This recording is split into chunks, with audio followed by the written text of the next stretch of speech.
Hare Hare.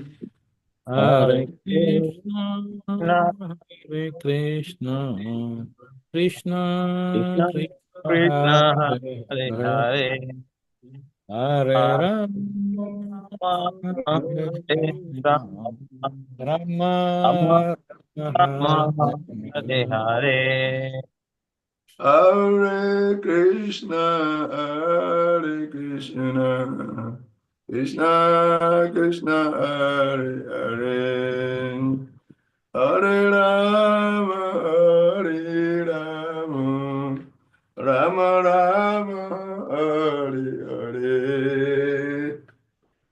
Hare Krishna Krishna Krishna Hare Hare Hare Rama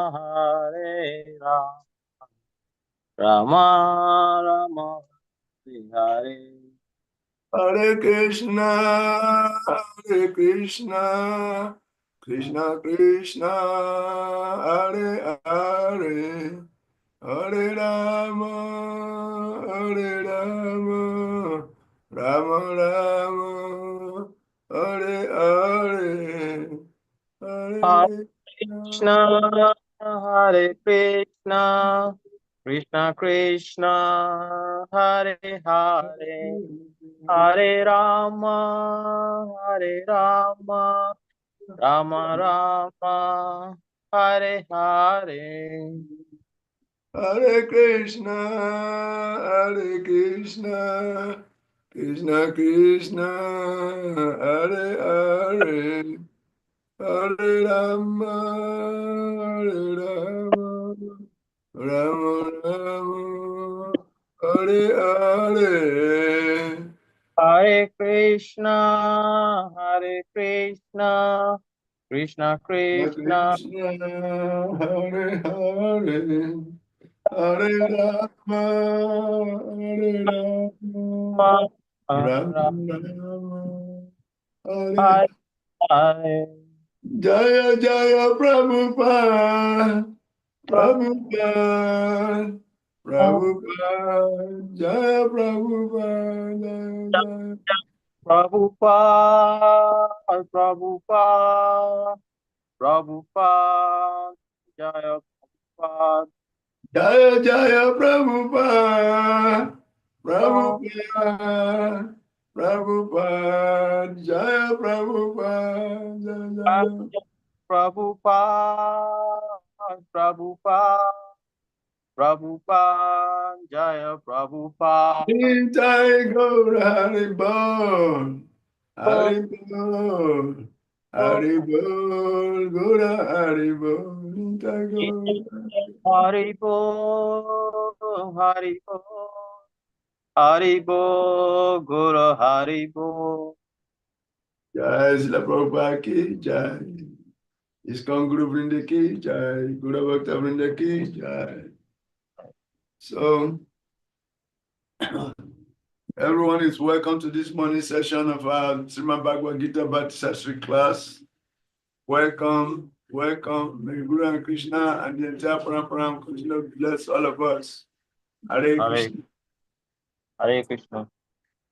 So, yesterday we were discussing from verse 15 to 18. 15 to 18.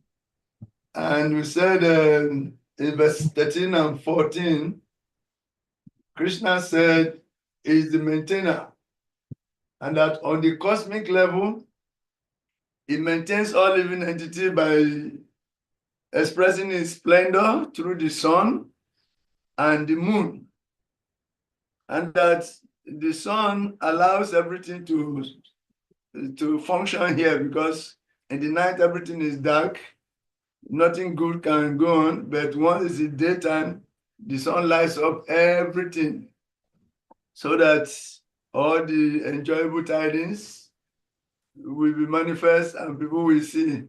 They begin to follow how to enjoy the senses and bringing things together, performing activities, running up and down. The sun lights up everything. It awakens everything to action. But then, apart from the sun, we have the moon. The moon is actually in charge of the mind. The sun is in charge of fire elements, but the moon is in charge of the mind, and is also in charge of the vegetation. So Krishna, through the moon, supplies all the vegetations,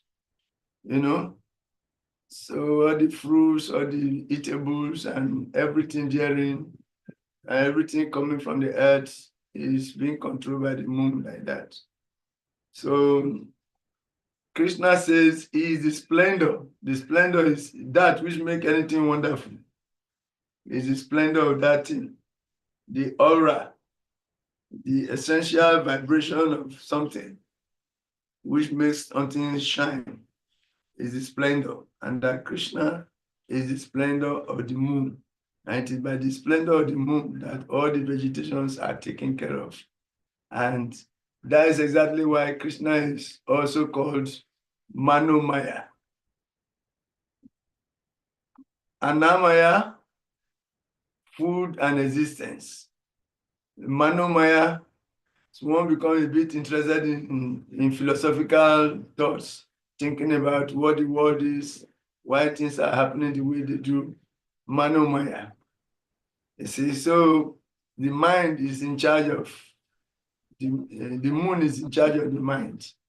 Then they say that is cosmic level, but on individual level also, Krishna says he enters into the hearts of every individual as the super soul. And when he enters there, from him comes knowledge, remembrance, and forgetfulness. That all the things that you forget, just like when you go to sleep, you forget every external activity. But by the time you wake up, you remember exactly where you stopped and where to continue from. Krishna says it is him who grants that remembrance. He grants that remembrance.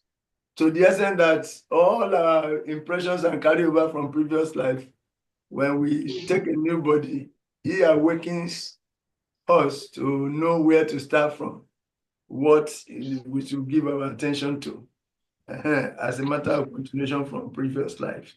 So for that, he grants remembrance.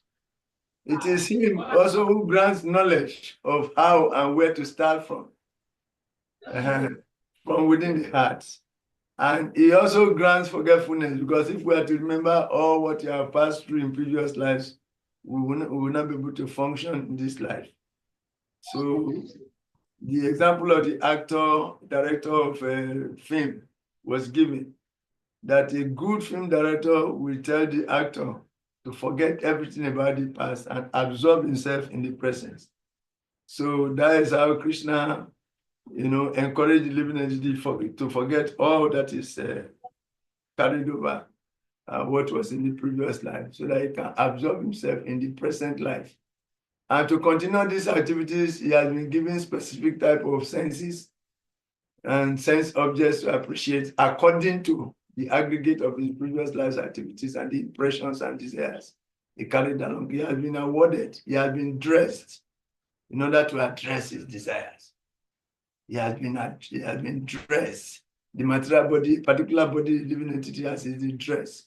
He has been dressed by material nature in order to pursue his desires, the aggregate desires of previous lives and impressions he brought into this life. He will be dressed in order to be able to address. See? So that's why we give the example of the different living entities. The monkey has a particular type of senses and sense organs, and he has a particular way of going about his things. And that is based on the aggregate of his activities and impressions and carryover from previous life. He has been awarded this body to continue that as he deserves. So this is what is going on. But that he said the foolish man does not know how this is taking place. The foolish man does not know how this is taking place at all. He doesn't even know his real identity as a soul. He doesn't know anything about the Lord and his activities. He doesn't know about his relationship with the Lord. Doesn't know his right from his left. He's just eating, sleeping, mating, and defending. This is the ordinary one. Therefore, he's a fool. But these foolish people sometimes, there are some of them who start to practice some yoga also. And when they practice yoga, they practice it for the sake of building a strong body, increasing one's stamina for sex and for good health. Finish. That's why he goes to the gym to build up his body all the time. It's a kind of yoga, but it's called a bogey yogi because the intention is to maximize sense gratification. It's called a bogey yogi. Bogey yogi. A sense gratification yogi. A Visaya yogi. Is absorbed in Visaya Boga. So some persons cannot understand him.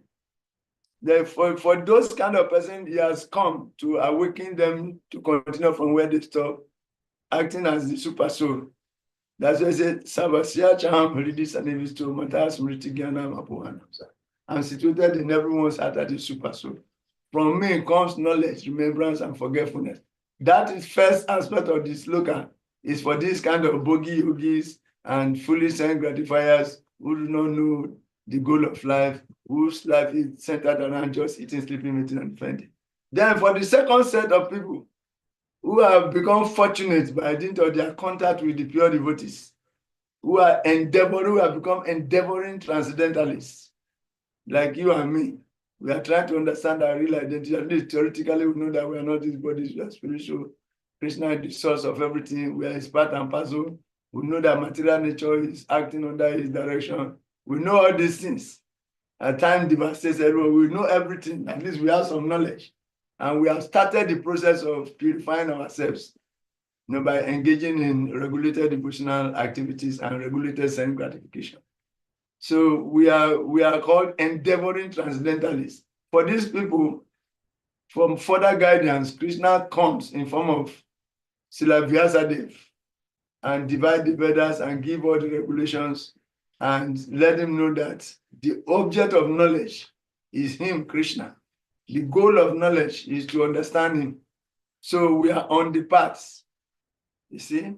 So then we said, Arjuna asked Krishna, said, Krishna, you said you are the knower of the Vedas, you are the compiler of the Vedas. So can you tell us decisively what is the purpose of the Vedas?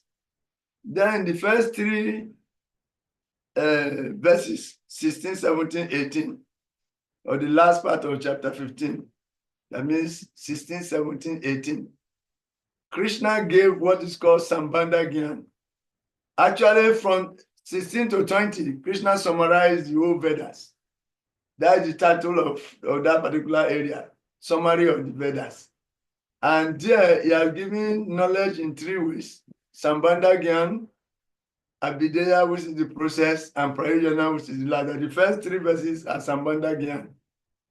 Who is Krishna? Who is this supernova? Then Krishna says in verse 16 that there are two types of living entities. One is Shara and the other one is Akshara, fallible and the infallible. That all living entities within this material world who are taking material body, they are called fallible. They are called Jiva Bhuta. The Jiva Bhutas are fallible. But these Jiva Bhutas, some of them, by the mercy of the pure devotees and Krishna himself, they have also taken to the process of devotional service and they have become free from all material bondages. So they have transferred themselves to the other side, the Akshara, the infallible. They become infallible by dint of their devotional service and devotional association. So they are called Brahma Bhutas. Those who are absorbed in material life, they are called Jiva Bhutas. Those who are on the path of self-realization, who have become self-realized, they are called Brahma Bhuta. That's why Brahma Bhuta Prasanatma, Nasu Chatina Kamsati, Samasa Abitu Batisu, Man Bhaktin Labati Param, Brahma Bhutas. So then some commentators say that, yes, that is true. But the Akshara, who is Kutastha, that means who doesn't, Akshara means Kuta, Kutastha. Kutastha means those who remain the same throughout the three phases of time, past, present, and future. They never change. They are not affected by time. These are the Kutastha. So the pure devotee, one who has become pure by dint of devotional service, is also Kutastha, according to some commentators. But other commentators say no. Okay, not say no directly, but they say there is the, when they say Kutastha, the infallible, they are referring to the Brahman realization. There are three phases of realization: Brahma, Paramatma, and Bhagavan. So those who are Brahman realize the Supreme Brahma is Kutastha. That is what is being referred to here. The Supreme Brahma is an aspect of the Lord. That it is infallible. You see?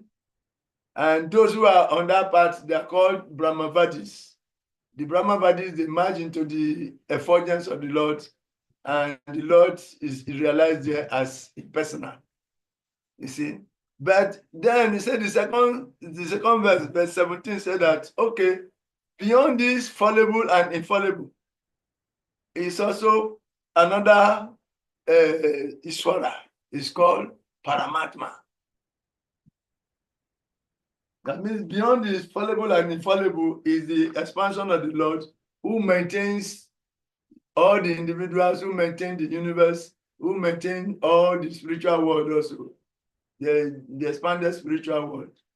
So it is in form of the Paramatma of the living entity, the Paramatma of the universe. You see? So the Paramatma is superior. And those who follow the Paramatma, who try to realize the Paramatma, they are called Gyanis. The Brahma realization is complete, transcendental, but Paramatma realization is more complete. And still, higher than these two is verse 18. And that is Bhagavan. Krishna says higher than Brahma and Paramatma is Bhagavan. And that is him himself. He's beyond both the Paramatma and the Brahman effulgence. So he is called Bhagavan. So and then technically we say one who is Bhagavan realized, he has complete realization, as opposed to those who are only Paramatma realized, Paramatma Vadis and the Brahma Vadis. They have knowledge and they are transcendentalists, but their knowledge is incomplete. That if you realize Bhagavan, automatically Paramatma realization is included, and all what the Paramatma Vadi will achieve is automatically achieved by the Bhakta. Therefore, the endeavor is that we should become Bhaktas. The encouragement is that we should become Bhaktas. Then we don't need to separately go into Jnana Yoga or Paramatma Yoga or mystic power. We should just become Bhaktas. Automatically, the realizations and the results of becoming a Paramatma Vadi is achieved. As much as if one has 1,000 gold coins, automatically he has 800, he has 500, he has 400, he has 100, he has 50. But if you have 50, 100, 500, you don't have 1,000. So this is how most complete the Bhagavan realization is. And that's where we are. We were yesterday. The Bhagavan realization is superior to Paramatma and Brahman realization. So, and these three verses are technically classified as, how do we call it? 3 words. What did I call it yesterday? You called it three Loki Gita. Three Sloki Gita. Three Sloki Gita. Thank you, Yes. you get it. 3 Sloki Gita. Why? Because it summarizes the whole essence of the Vedas. Not only Gita, but it summarizes the whole essence of the Vedas. That God is realized in 3 phases: Brahman, Paramatma, and Bhagavan. And that there are 2 types of living entity. One is the fallible and the other one is the infallible. The fallible are the Jiva Bhuttas, and the infallibles, by some commentators, are the Brahma Bhuttas, devotees who have become self-realized. But others say There are those who are, that Brahman aspect of God is what is called infallible, Akshara. Then we say, still higher than that is the Paramatma realization, that Paramatma is still superior to these other two aspects. Then still superior to Paramatma is Bhagavan. So this is the three Sloki Gita. It summarizes the whole of the Vedas. And chapter 4, text 19 and 20 is a conclusion that one who follows this path is endeavor with no perfection. And that is the conclusion. Therefore, this particular aspect of the Bhagavad Gita, is called Purushottama Yoga, because in it, Purushottama is the supreme, of Purusha, the Uttama Purusha is realized. And the process of realizing the Uttama Purusha is given. And therefore, it is Bhakti. Bhakti Yoga is the supreme. Realizing Krishna as Purushottama is the most confidential knowledge. And knowledge about the Bhakti, the process of realizing him, is also the most confidential process. So this is the cream and essence of the whole Bhagavad Gita. So this is where we are. So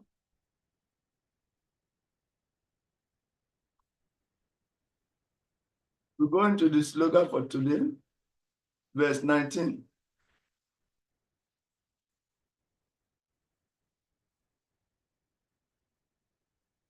Krishna, verse 18.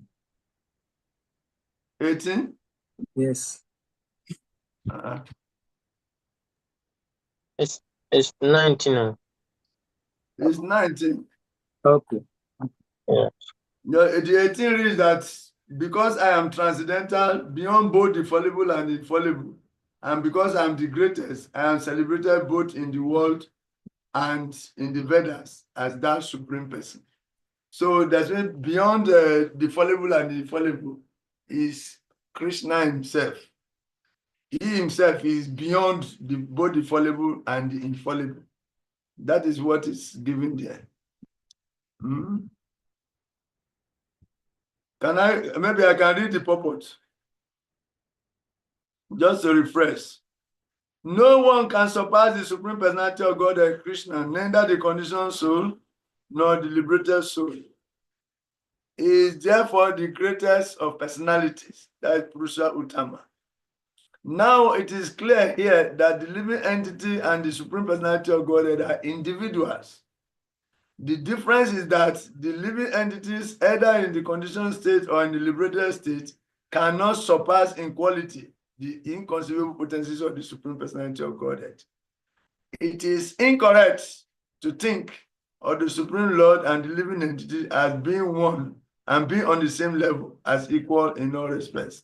There is always the question of superiority and inferiority between their personalities. The word Uttama is very significant. No one can surpass the Supreme Personality of God. That's why it's called Uttama.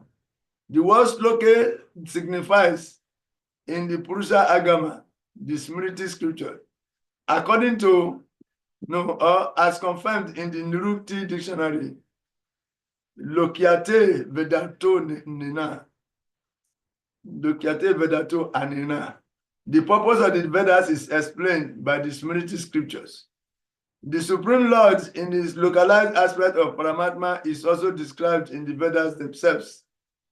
The following verse appears in the Vedas, Chandogya Upanishad 8:12-3. Tavat Esa Samprasado Asmak Charirat Samutaya Param Jyoti Rupam Sampadya Swena Rupena Binispa Diate Sa Uttama Purusha. The super soul coming out of the body enters the impersonal Brahmajyoti. Then in his form, he remains in his spiritual identity. That supreme is called the Supreme Personality. This means that the Supreme Personality is exhibiting and diffusing his spiritual effulgence, which is the ultimate illumination. that Supreme Personality is also has a localized aspect as Paramatma by incarnating himself as the son of Satyavati and Parasara. He explains the Vedic knowledge as Vyasadeva. Krishna himself expanded himself as Srila Vyasadeva to compile the Vedas. That is the meaning. And he does this for the sake of the endeavoring transcendentalists. Then, verse 19 says, Yo mamevam asamundo janati purushotama sasarvavid bhavatimam bhajatimam sarvabhavena bharata. Whoever knows me as the Supreme Personality of Godhead without doubting is the knower of everything. He therefore engages himself in full devotional service to me, O son of God. Immediately, the first thing that this reminds me of is the Aham Sarvasya Prabhu verse in Bhagavad Gita 10:8. Aham Sarvasya Prabhu Mata Sarvam Prabhatati Itimatu Abhajanti Mam Buddha Bhava Samam Vita. So that is the verse it reminds me of. So here, there are many philosophical speculations about the constitutional position of the living entities, that's the purpose, and the supreme absolute truth. Now, in this verse, the Supreme Personality clearly explains that anyone who knows Lord Krishna to be the Supreme Person is actually the knower of everything. The imperfect knower goes on simply speculating about the absolute truth. But the perfect knower, without wasting his valuable time, engages directly in Krishna consciousness, the devotional service of the Lord. Throughout the whole of Bhagavad Gita, this fact is being stressed at every step. And still, there are so many stubborn commentators on Bhagavad Gita who consider the supreme absolute truth and the living entities to be one and the same. So, this is it. The point is that there may be scholars who are very, very expert in speculating and quoting the scriptures, but they may not know the purpose of the Vedas. They never come to the right conclusion that Krishna is the Supreme Personality of Godhead. There are many great scholars like that. They have been speculating for years. They have disciples. They are defeating each other, competing and defeating each other about the Vedas. But they do not know the conclusion of the Vedas. The conclusion of the Vedas and the purpose of the Vedas is to understand Krishna. And that's why it is the most confidential knowledge to understand. If you study all the Vedas, the whole end of the Vedas is that Krishna is the Supreme Personality of God. They don't know it. But there are some devotees who are not even academically sound. You know, in terms of scholarliness, they are not there. Arguing and defeating people, they are not there. But they surrender themselves to Krishna. That means they know Krishna as the Supreme Personality of Godhead. And they don't care about anything else. They just surrender to Krishna and try to please him in devotional service. He says such persons are superior to those who are very, very versed, learned, very, very versed in the Vedas, but they don't know the conclusion. So you see the position of the devotee over the erudite scholars. Those who are very erudite scholars, they can quote the scripture back and forth, but they don't know Krishna as the Supreme Personality of God. Therefore, they don't know the purpose of the Vedas. But the simple devotee who surrenders to Krishna, accepts Krishna as the everything and begin to render devotional service, already knows the purpose of the Vedas. So he is superior.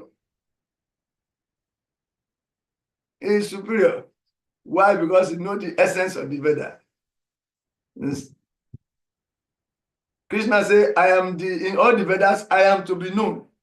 And actually, I'm the compiler of the Vedas. So Krishna is the goal of the Vedas. And this devotee, without going to school, without becoming a big scholar, he has known this truth. And he surrenders to it. is far superior to the erudite scholar who never come to the right conclusion. See the potency of pure devotional service. A pure devotee is powerful because he accepts Krishna as the Supreme Personality of Godhead. Therefore, he understands the purpose of the Vedas automatically. And once you understand the purpose of the Vedas, there's no need for you to go and be studying these various details and worrying yourself. You just stick to the goal and you are there. That's why even in our Vaishnava tradition, we have many great devotees who are glorified, but they are not academicians. For instance, Gorakishore Das Babaji, he did not go to school. But our most learned Bhaktisiddhanta Saraswati went to take initiation from him. And when he refused to give him the initiation, wanted to jump into the river Ganges or river Yamuna. He wanted to commit suicide before he gave him initiation. There are many cases. Even Ramanuja Acharya wanted to take initiation from one so-called illiterate devotee. And in South India, the Brahmana that was reading Bhagavad Gita is an illiterate, but he was reading Bhagavad Gita, holding it upside down. And when Lord Chaitanya came close, he saw that this man was crying. Then he asked him, "My dear Prabhu, why are you crying? What is happening?" He said, "I don't know anything, but my spiritual master said I should read the Bhagavad Gita. So I'm reading the Bhagavad Gita. And what struck me most is seeing the Supreme Personality of Godhead becoming the servant of his devotee, Arjuna, and he's driving this chariot for Arjuna to fight on the battlefield. This touched my heart, and that's why I'm crying." Lord Chaitanya said, "Actually, you are the knower of the Vedas. You are the most learned man. You have understood the conclusion of the Vedas." So this is the position, even among ourselves. There are some devotees who came, they don't know, they cannot even read. But after some time, they become so versed in our philosophy that they can sit on the other side and give powerful class, touching hearts.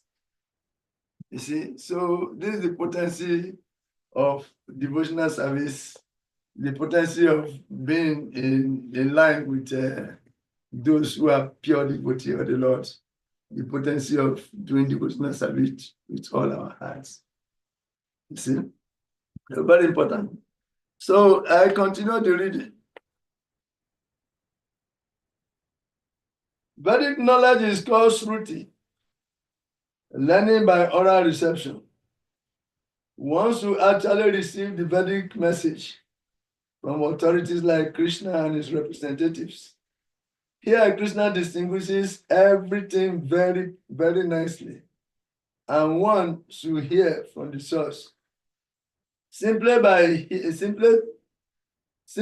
hear, like the hogs, is not sufficient. One must be able to understand from the authorities. It is not that once you simply speculate academically, once you submissively hear from Bhagavad Gita that these things, these living entities, are always subordinate to the Supreme Personality of Godhead. Anyone who is able to understand this according to the Supreme Personality of Godhead, Sri Krishna, knows the purpose of the Vedas. No one else knows the purpose of the Vedas. What is the purpose of the Vedas? Krishna's two Bhagavan Swayam. So the word Bhajati is very significant. That one who actually knows the purpose of the Vedas, who knows Krishna, he will surrender to him with all his heart, and he will render devotional service with determination to Krishna. So the word Bhajati is very significant. In many places, the word Bhajati is expressed in relationship with the service of the Supreme Lord. If a person is engaged in full Krishna consciousness in the devotional service of the Lord, it is to be understood that he has understood all the Vedic knowledge. In the Vaishnava Paramparam, it is said that if one is engaged in the devotional service of Krishna, then there is no need for any other spiritual process for understanding the Supreme Absolute Truth. He has already come to the point because is engaged in devotional service to the Lord. He has ended all preliminary processes of understanding. But if anyone, after speculating for hundreds of times of lives, does not come to the point that Krishna is the supreme personality of Godhead, and at once, and that one has to surrender there, all the speculation for so many years and lives is a useless waste of time. All our study of the scripture is useless if we cannot come to the conclusion. The conclusion of the Vedas is that Krishna is the supreme personality of Godhead, and we are all his eternal servants. Nityo Nityanam, Chetanam, Chetanam. We are all eternal, but Krishna is supreme eternal because he maintains all other eternals. So this is the super excellence position of devotional service. Some questions on these points?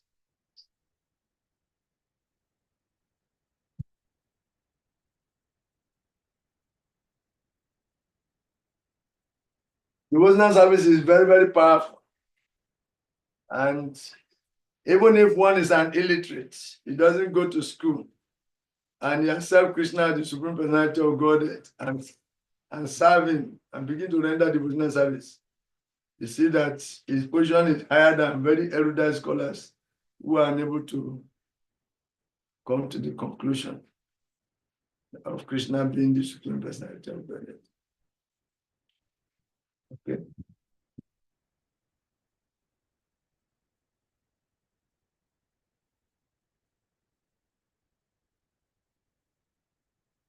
Worship of Paramatma cannot give you love of Godhead. Worship of Brahma cannot give you love of Godhead. But worship of Bhagavan can give you love of Godhead. Therefore, even though Brahma and Paramatma are not different from Bhagavan, Bhagavan is said to be superior to Brahma and Paramatma.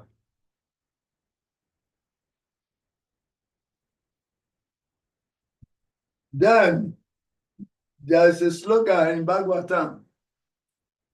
Yata tara mulani sheshanena, 5th canto. Tripyan titaskanda bujo pasaga. Pranoparaksha yata indriyanam. Tataiva sarvaranama shuteja. That when one pours water to the root of a plant, automatically the leaves and the branches are nourished.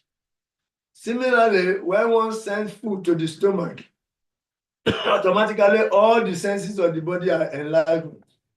And by the same token, if one surrenders to the supreme personality of God and serve him who is the root of the tree of life, all the demigods who are the branches and twigs will automatically be nourished.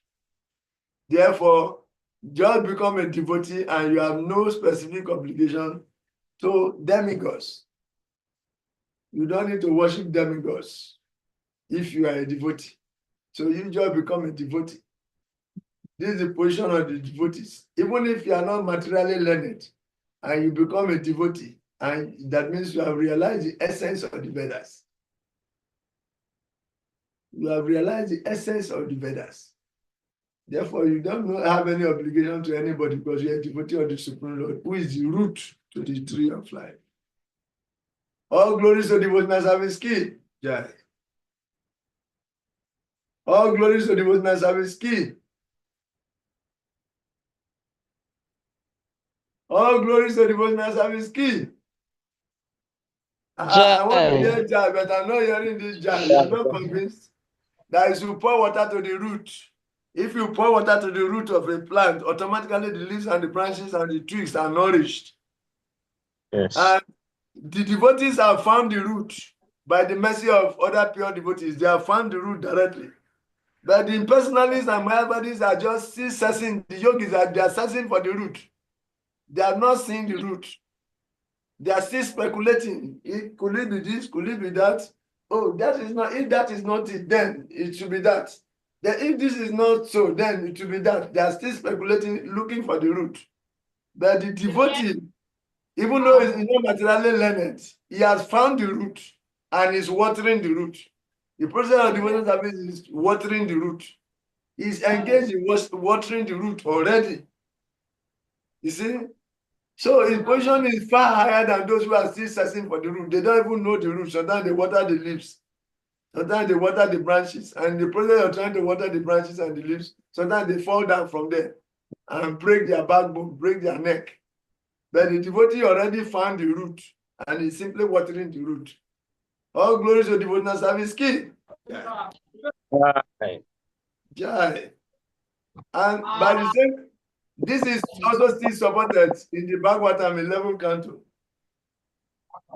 Devarisi Bhutapta Nirinam Pitrinam Nakin Karunayarini Sharajan Sarvatmanaya Saranam Saraya Gatu Kunda Parinityakatam. This is also there. Devarisi Bhutapta Nirinam Pitrinam. When you surrender to Mukunda and begin to render devotional service, you have no obligation to the devas. Devarisi Bhutatma Nirinam Pitrinam. You have no obligation to your forefathers who have left the bodies who are in Yamasadan. You have no obligation to anyone once you are taken to devotional service of the Lord. It is the same verse. Automatically, all the leaves and the branches will be nourished. So, all glory to the devotional service key. Yeah. Yeah.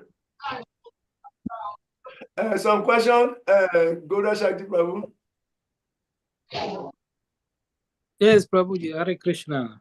Hare Krishna. Yes. Last time I had some discussion with some Muslim person, and okay, the person said that God has no form in your religion. They consider God not to have any form at all. Okay, can we say that through that declaration that Muslims are Mayavadis?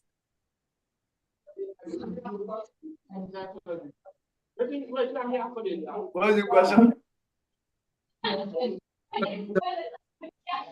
It was breaking, so I didn't hear properly the conclusion. Okay, I was saying in the conclusion that since Muslims do not think that God has a certain form, can we say that they are Mayavadis? I say that they are impersonalists. They are okay. And then, sorry, what is the difference then, the Mayavadis and the impersonalists? Okay. The difference will be very subtle. But the Mayavadis, they believe that the world is zero. Nothing exists. In the end, everything going to non-existence. But the personalists also say that the Lord, the Supreme Lord is light. Yes, so when you attain perfection, you merge into the light and you remain there inactive. So it's like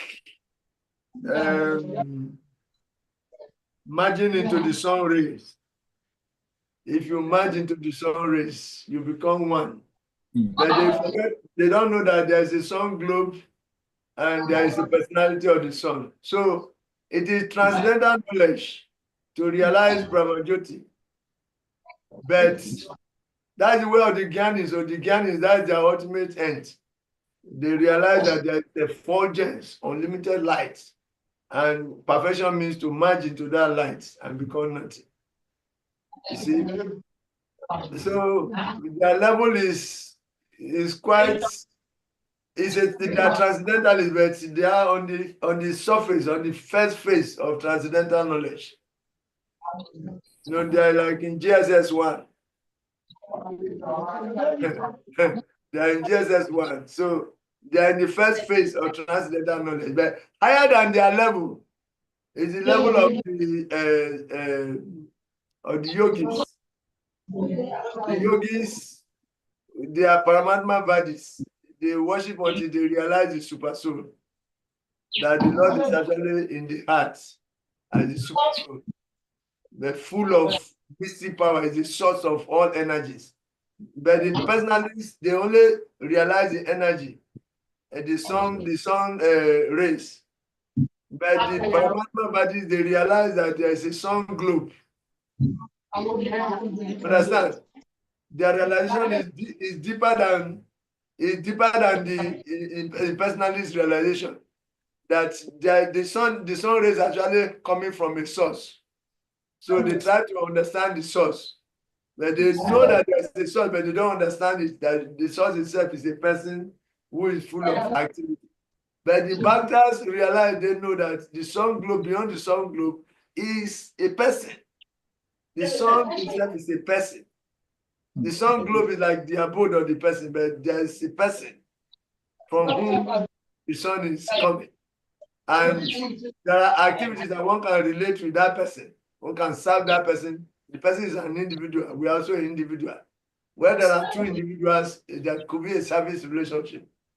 So their stage is higher than the Brahmavadis, the Paramatma Vadis, higher than the Brahma Vadis, but Bhagavan realization is superior to the Paramatma realization. See? Like the Ekis now, Ekakan, they realize the lights.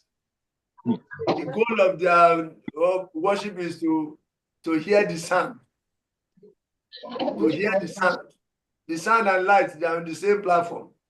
But the source of the sound, they don't care to know. Understand? Yes. Realizing hearing the sound is the ultimate thing. But who is playing the flute that they are hearing?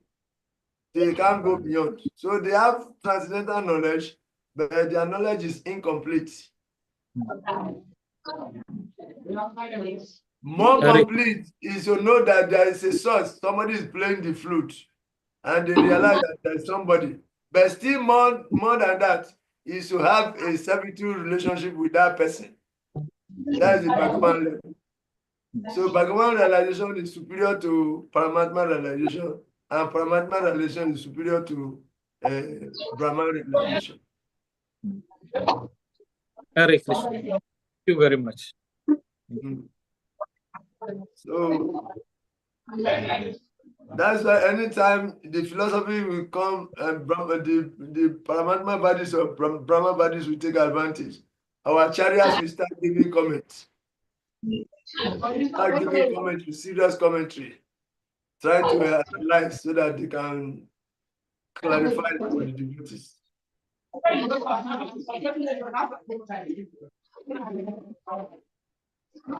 Gandhari. Prabhu. Prabhu. You should mute.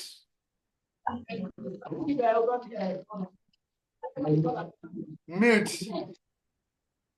You have not muted. You said I should mute. You should mute. Press that. Yes, sir. Have you done so? Yes. Okay. And then somewhere is still making noise. Okay. Who is still making noise? The noise is not there again. So the person who just pressed something in his phone, you know that the noise is coming from his place. Okay. So here is verse 20.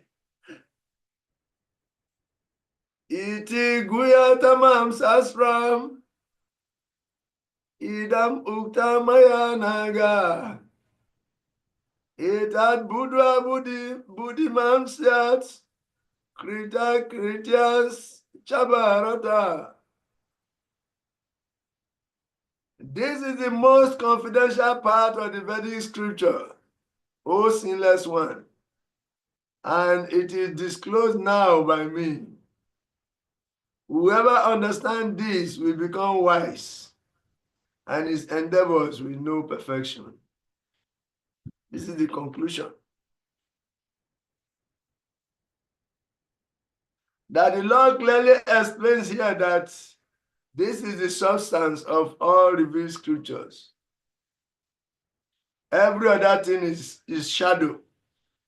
Wherever there is a substance, there is a shadow. And once you understand this as it is given by the Supreme Personality of Godhead, thus when we become intelligent and perfect in transcendental knowledge.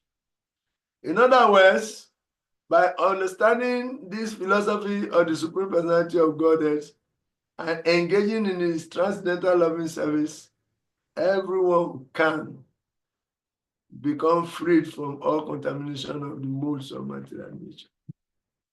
Their devotional service is a process of spiritual understanding. Wherever devotional service exists, the material contamination cannot coexist. Devotional service to the Lord and the Lord himself are one and the same because they are spiritual. Devotional service takes place within the internal energy of the Supreme Lord. The Lord is said to be the sun, and ignorance is called darkness. Where the sun is present, there is no question of darkness. Therefore, whenever devotional service is present under the proper guidance of the bona fide spiritual master, there is no question of ignorance. So you got this? Any question on that?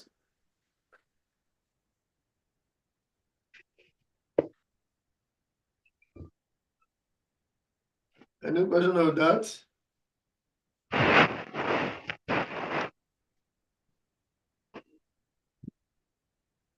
So, in verse 19, did we read the purport of verse 19 to the end?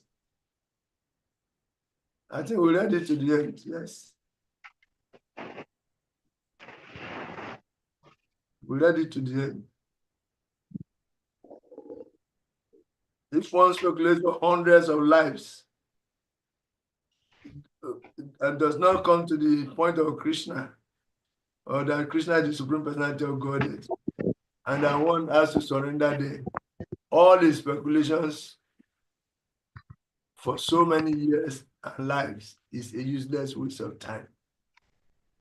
So people are wasting their time speculating, but the devotees don't. By the mercy of other pure devotees, they see the essence, they stay glued to it, and they're eternally relevant. And Krishna established clearly to Arjuna that Arjuna, don't think that people are just calling me Purushottama. Don't think that.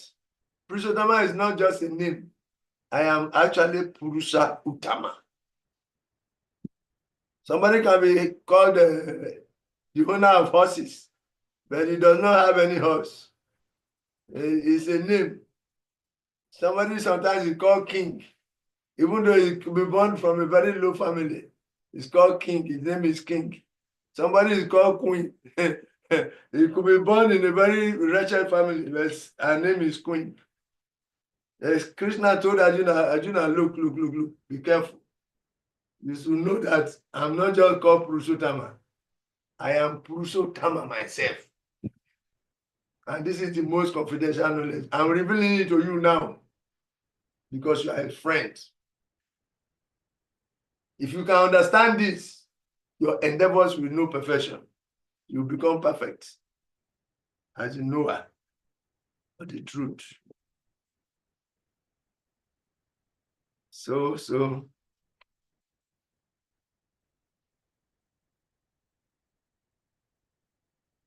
the conclusion is that if you do bhakti to Purushottama, and if you develop prema by performing bhakti, your life is perfect.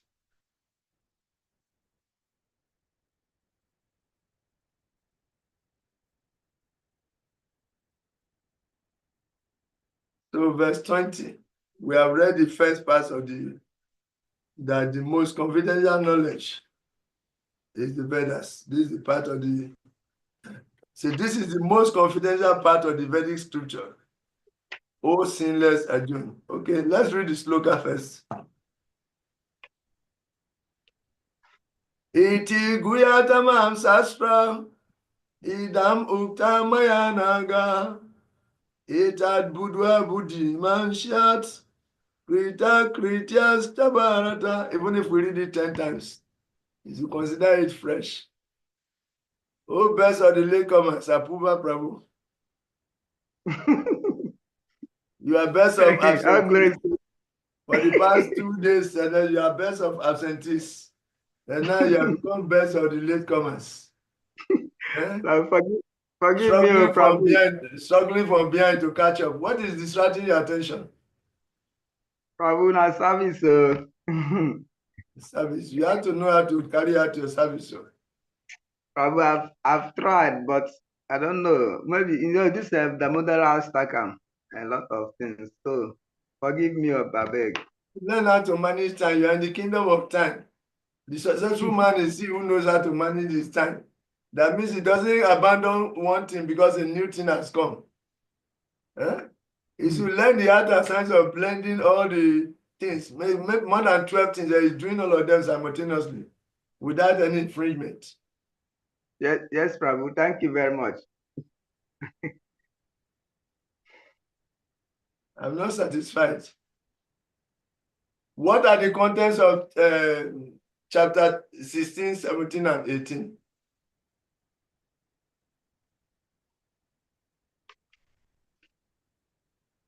Tell us, Apuba Prabhu. Yes, Prabhu. He said, what are the contents? Can you summarize verse 16, 17, and 18 for us? Yes, Prabhu. Okay, we have summarized. Text 16 is saying that there are two classes of beings. The fallible and don't read the guitar, don't read. If you read it, anybody can read it now. No, just I'm not reading it without looking at the book. So you are reading now. He said there are two classes, the fallible and the infallible. And that in the material world, the living entity undergoes different 6 kinds of transformations. That's the 16. Then 17 is telling us that then besides these two, that there are the greatest living personality, the supreme personality of God has the greatest beyond the two categories. Who is that? Who is that? That's the super soul, the Krishna. So, and it's saying that that he's situated in everyone's heart, and that is telling us, making us to remember what happened in 15:15 when he says that he's situated in everyone's heart. From him comes remembrance, forgetfulness, and knowledge. So what is the relationship between chapter 16 and 17? Well, 16 and 17, the relationship is that the Supreme Lord is situated in the heart of every living entity, and that once one desires to remember him, he will be there. And once one desires to forget him, he also makes him expect very strong to forget him. That's the relationship. That is just the translation of text 15. What is the relationship between 16 and 17? The Shara and the Akshara. Who are they? The relationship is, the first one is the Jiva. Then the second person is the super soul, the Supreme Lord. So the relationship with the Supreme Lord is already, the Jiva is a part and parcel of the Supreme Lord, and that he cannot do without him. And when he realizes this, his life, becomes perfect. Okay, that is very good. But I want you to specify the Shara, the fallible. How many types of fallables do we have? We have, I think I'm just trying to remember, we have 2 types, the fallible and the infallible. Yes, That's but among even the fallables too, there are two types of fallables. What are they? that one is escaping my memory, Prabhuji. It's a kind of the technicality there. It's like I'm missing the link. That's at this particular point. So I wouldn't want to speculate. So anyway, in a nutshell, Arjuna asked Krishna that, look, you say you are the knower of the Vedas and that the Vedas are meant to know you. Can you please summarize the essence of the Vedas? What is the purpose of the Vedas?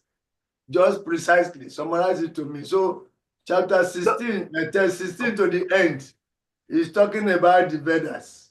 And Krishna started by saying that there are two kinds of living beings. One is the fallible and one is the infallible. And one of the commentators said that the fallible refers to the Jiva Bhuta, the living entities within the material world. They are called Jiva Bhutas. The living entities who are in the spiritual, who are self-realized, they are called Brahma Bhutas. Two types of living entities, Jiva Bhuta and Brahma Bhuta. Okay?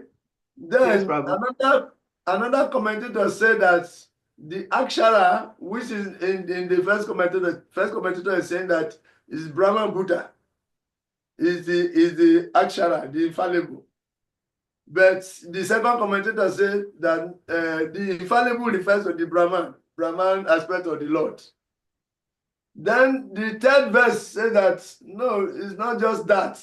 That beyond both the fallible and the infallible, which you can say is Brahman, is the Paramatma.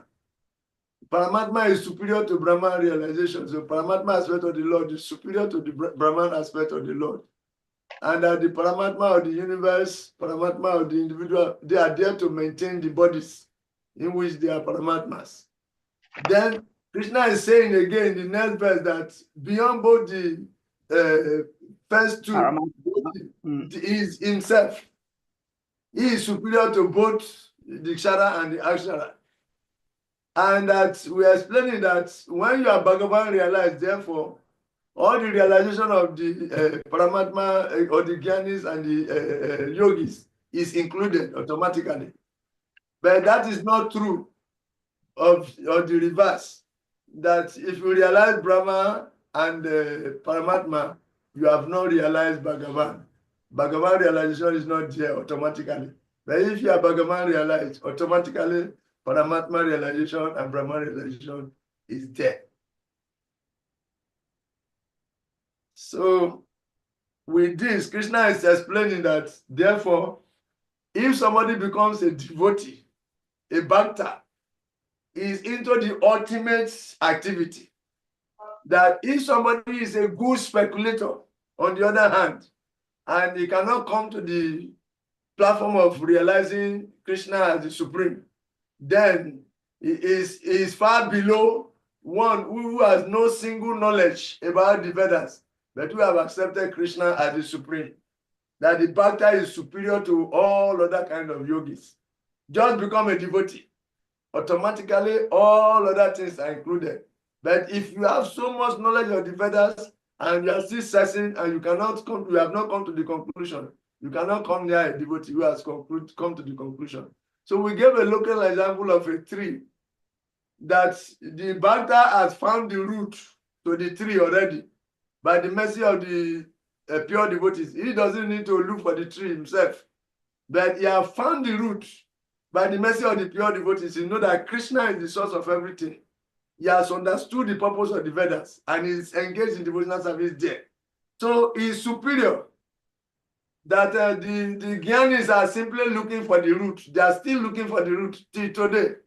They have not found the root. But the simple-hearted, illiterate devotee who surrender to the process of devotional service, who accept Krishna and the pure devotees, and start worshiping, he has already found the root and is already watering the root. So he's superior to that one who is still looking for the root. This was the local example we gave.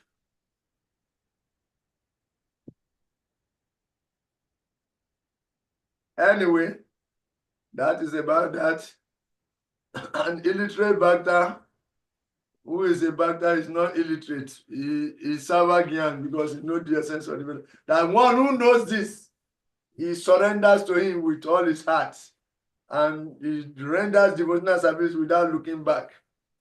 And we make reference to Aham Sarvasya Prabhavo Mata Sarvam Prabhatati. That Krishna is the source of both the material and the spiritual world. That everything emanates from him. That one who knows this, then we quoted some verses from the scriptures to support these points that if you are already on the root watering it, you are superior. Then we quoted this verse from 5th canto of Bhagavatam. Yata taramula nisheshanena tripchantita skanda pujo pasaka pranopahara chayatendriyanam tataiva sarvaranama chutaja. That by pouring water to the root of a plant, automatically the branches and the leaves are nourished. Okay, and by the same token, by sending food to the stomach, all the senses are automatically enlivened. Similarly, by worshiping the Supreme Personality of Godhead, all the demigods are automatically satisfied. Then we went to quote another verse from the 11th canto to buttress this point. Divarisi butapta nirinam petrinam nakin karunaya rini charajan sarvatmanaya saranam saranya gato mukunda parigiri tiakatam. The same verse. Once you surrender to Mukunda, who is the giver of liberation, and you are there serving him, automatically, you don't need to serve demigods, forefathers, P3s, this and that, because by serving the Supreme Lord, all the demigods and the Peters who are like the branches and sub-branches are automatically nourished. So this is the importance and the glories of devotional service. We have been glorifying devotional service. And that this particular chapter is the cream of the whole Bhagavad Gita. And there, why? Because in the most confidential knowledge is revealed that Krishna is the Supreme Personality of Godhead. This is the most confidential knowledge. And Bhakti Yoga, which is the process for attaining him, is the supreme process. And that is where we are. And that is Prayojana. That the first 3 verses discuss Sambandha 16, 17, 18. 19 discusses the process, which is Prayojana, Abhideya. Then 20 represent Prayojana, which is the goal. So the knowledge, the process, and the goal are included. And at these particular verses, 16, 17, 18, they are called Trisloki Gita. The whole essence of the Vedic literature summarized in 3 slokas. 3 sloki Gita. Verses. So this is very, very important chapter of the Bhagavad Gita. Why? Because it talks about devotional service, pure devotional service to the Supreme Personality of Godhead. That is it. Now, the last verse, we read it. We have already read it, but we have read the first half of the purport also. The first paragraph of the purport, we have read it. And we read it again. The Lord clearly explained here that this is the substance of all revealed scriptures. And once you understand this as it is given by the Supreme Personality of Godhead, thus one will become intelligent and perfect in transcendental knowledge.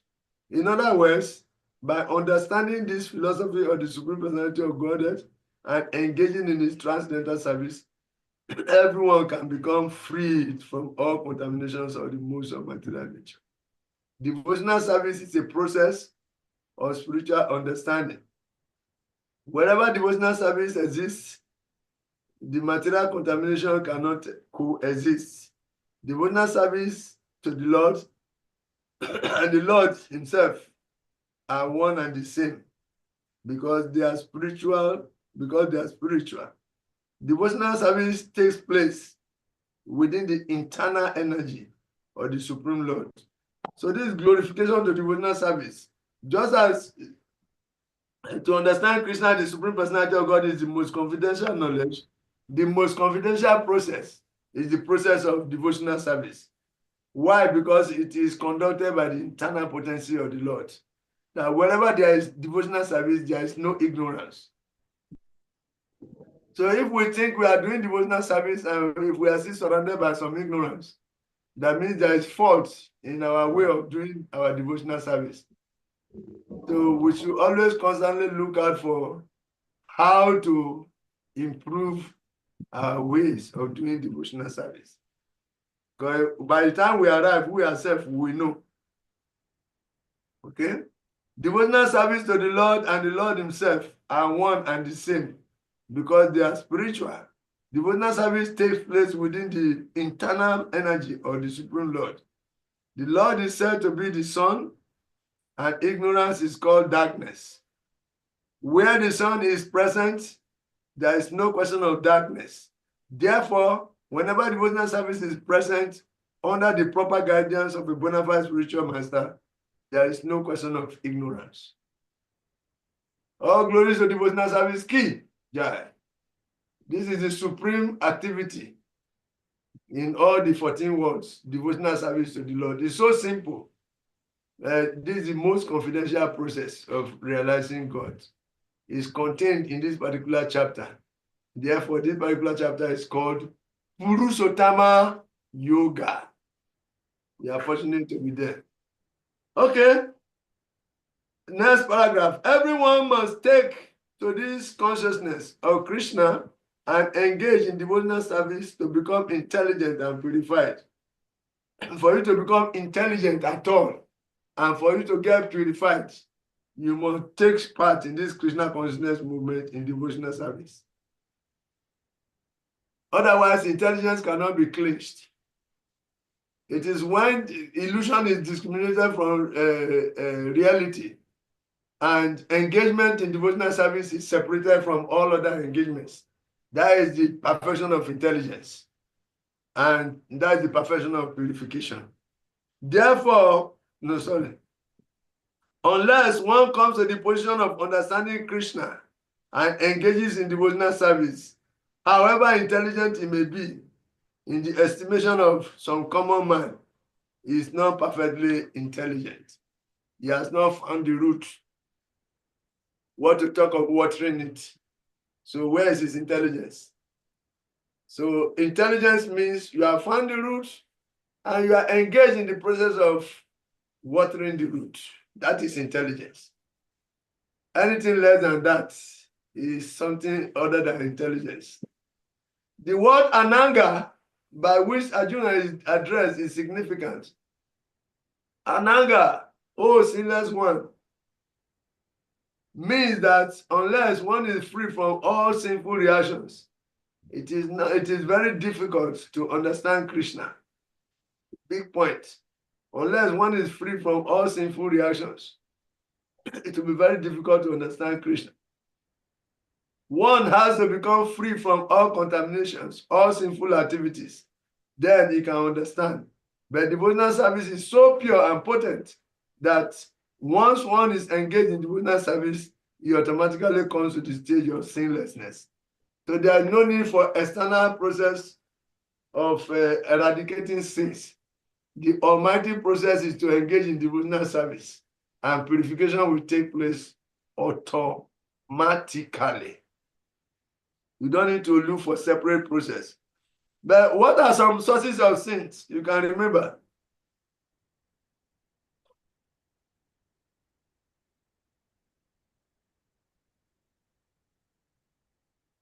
Apuba Prabhu, what are some sources of sins?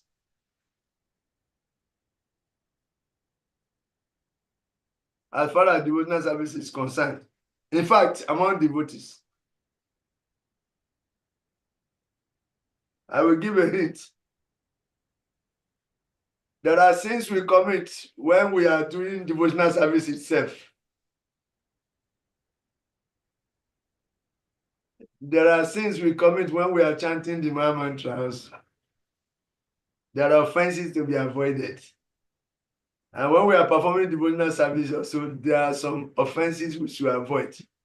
So there are offenses in the course of discharging devotional service. Improper discharge of devotional service is one root of sin for a devotee. Vaishnava Appa. Vaishnava apparat, Seva apparat, Nama apparat, and other apparats. So we should become free from these sins. Then we become truly Anaga. Anaga. There's a devotee in Ghana called Ananga. There's a devotee in Ghana called Ananga. So that is a reminder that we should become free from all these sins. While one is performing devotional service in the association of pure devotees in full Krishna consciousness, there are certain things which require to be vanquished altogether. They require to be what? Vanquished altogether. And let us see the basis of all these sins.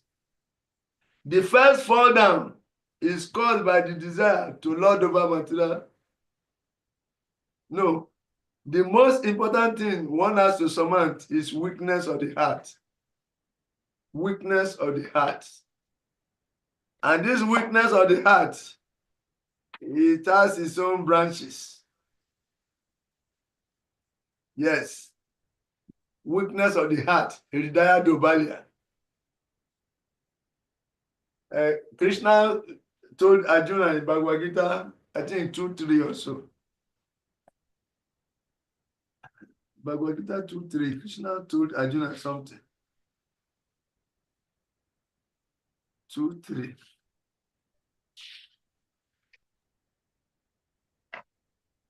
Even 2:7. Huh? Even in 2:7. Okay, that is there. 2:7 is about surrender. Yes.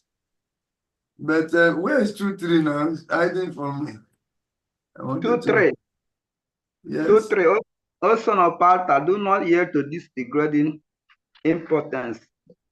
It is not becoming of give up such petty weakness of heart and arise. Good. Good. Petty weakness of heart. Hridaya Yeah. Dobalia. Yeah. Yes. Shudram Hridaya Dobalia. Shudram Hridaya Dobalia. Give up such petty weakness of heart and arise. So there are weaknesses of hearts. And the first weakness of hearts is what? Surmount is weakness of heart. Weakness of heart. Very, very important. The first fall down or weakness of heart is caused by the desire to lord it over material nature. This is the first weakness of heart. We are not supposed to endeavor to lord it over material nature. We should become humble, know our position, and act in the following the Isabasya principle. Can anyone remember the Isabasya principle in Sri Upanishad? Yes. Recite it without looking at the book. Ishavasya idam sarvam yat.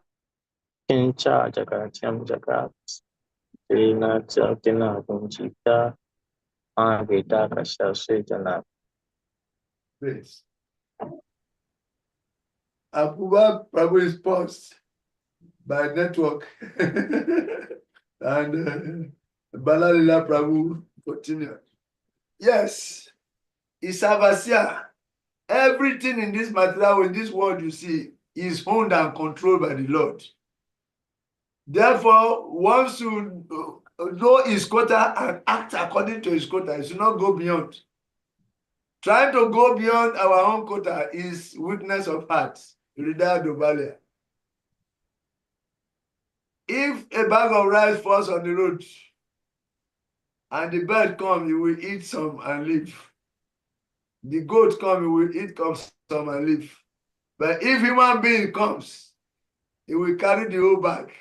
And the next person coming behind him, he will refuse to give him one cup.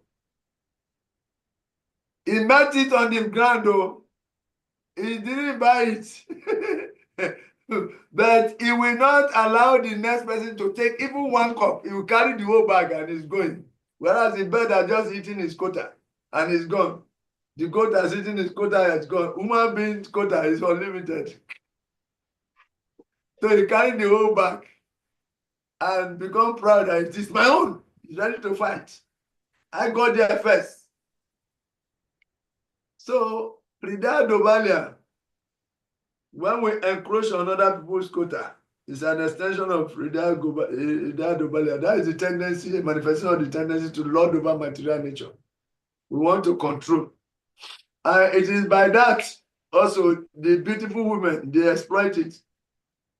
A woman will paint her face very nicely, dress, put wig, artificial hair, and begin to behave shyly, as if she is so shy and is watching. Our target is the person who has desire to lord over. She's setting a trap to catch the person who has a desire to lord over. Then when you go with the intention of lording it over, seriously masqueraded. Say, hey, my dear girl, you look beautiful. His intention is to want to dominate, to control, to take charge. She knows it. She has been waiting for him and he has come. He will behave nicely until he thinks that he has conquered. And in the end, she will show him pepper that you are an imitation controller. You know that the real controller is Krishna. Why are you trying to take the position of Krishna? They teach him lesson. Strong lesson, hard knock in the face. Yeah. He come to his senses, but it's too late. He has already received the knocks. So that is it. Ida Dobalia manifesting in the form of desire to lord over. This is the first fall down. And also for your information, we say Maya has two faces. Maya has two faces. One is to pull down, and one is to cover. Once you are pulled down, you are covered. The second layer of Maya will cover you completely till you don't even know your real identity. Even if you take the body of a dog, you think you are the dog. All your beauty and everything is surrounded, is revolving around you being a dog. This is the covering potency of Maya. One is to pull you down. This pull down is just like a wild wind. You cannot be you cannot be on the fence. It's like a big stadium, and there are layers there. There's a big hole in the center, and there is the air circulating clockwise around it, moving in serious speed. That if you go within some range, the wind will carry you and it will whirl you and lug you straight into the center, and you pass through the hole, never to come back again. This is a wild wind, a wild pool, not wild wind, wild pool. So if you are standing on the fence, looking at this wild pool, how it's operating, it's very, very dangerous. It will pull you inside. The more you are looking, the more it's circulating. You know, snake fighting now. When any creature catch the head of the snake, immediately the snake it do as if it's conquered, but immediately he pull the body. The snake will pull the body, and before the big creature is wrapping around the creature, he wrap around him, is stressed. Then the creature fall. He loses balance, and snake now bring his head now. He want to come and swallow. Python. So this is wild wind, wild pool. This is how it operates. The material world is like a wild pool. Wild pool. You cannot stay on the fence. It's Maya that is the wind that is blowing. In that wild pool, the big excavation in layers, in step down until the center is very deep. And there's a big hole there. So you standing on the fence, you are watching, you are looking at the whole center, how the things are happening. Before you realize, unseen by anyone, this wild pool with the wind will just come and pass your back and entangle you and drag you in there with full force. Pia! You are in the center, you are gone. You are just looking from the fence, how it is happening. Suddenly you find yourself inside. This is material world. This is a wide pool of material existence. So Maya will pull you down like this. And when they pull you down, it seal the place so that you cannot come out.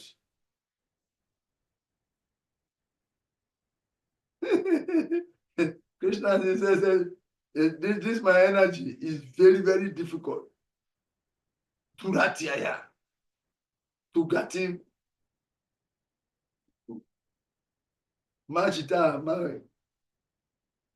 Okay, yeah. 1858. So, Prabhus, this is the situation. The first weakness of heart, Hridaya Dobalia, is caused by the desire to lord it over material nature. When you are looking at the whirlpool with the desire to, what is happening? You want to know what is happening. The whirlpool will come in the form of a whirlwind, and it will just push you from behind, and you fall into the big whirlpool, and you try to struggle before you realize you are in the center. You are on the other side. The Maya will seal the gate, and you are on the other side. They give you a body, and you begin to operate there as anything that you deserve. So this is one weakness of heart. It is that desire to lord over that is motivating people to act in various ways, doing so many things you want to lord over. The more you get, the more you are not satisfied. The more you get, you are not satisfied. And the more material nature will provide for you. And when we're analyzing the banyan tree, we get that analogy also, that the buds are the freshest part of the tree that's the newly coming, very fresh. Those are the buds. And when these buds are tasted, they are very, very sweet. So animals and birds used to go and eat them. They are very, very sweet, the buds. But you get some satisfaction by eating it, by bringing the senses in contact with the objects. Those are the sense objects. You get some satisfaction. Then that satisfaction will now propel you to wanting to get another dose of that satisfaction or something a bit more intense. So you start to work very hard. You gather money, gather everything, work very hard, time, invest everything. Then you are able to acquire the sense object again. You go ahead, you gratify it. You get some satisfaction. That little satisfaction will propel you to work very hard again, because material nature is designed so that once you get one satisfaction, it will immediately manifest another thing that is a little bit more alluring, a little bit improved, newly improved. So the same product is newly improved many times. This is how material nature works in providing the object of the senses, and thereby alluring you deeper and deeper and deeper into sense gratification until you forget yourself entirely. The Maya covers you completely. So Maya pulls down, first effect. After pulling you down into the whirlpool, it will seal it and cover you up, so that you begin to think that the new body you have acquired is all in all. The new senses of actions and the objects, that is all in all. That's what you want to pursue in your life. That's the goal of your life now. You get that more again, until you become completely locked up in the cell of sense gratification. And that is it. And the particular type of body is given, another type of body is given, until some living entities have gotten the body of cow. Some living entities have gotten the body of dogs. They cannot come out of it. They have to act in that body for a whole lifetime. Some have come in the body of a lizard. Some have gotten the body of a monitor. Some have gotten the body of alligator. Some have gotten the body of hyena. Some have gotten the body of a goose. Some have gotten the body of elephants. Different kinds of bodies, snakes, cockroaches, worms, insects of all kinds, birds of all kinds, kangaroo. Kangaroo. The living entity gets the body of a kangaroo. And is known as kangaroo in that lifetime. And all the children are kangaroos. In this way, they are promoting material existence. They are the one keeping the material world going. The living entities and their desires. So we have to be very, very careful, or this first fall down, the desire to lord it over material nature. Yayedam Daryate Jagat.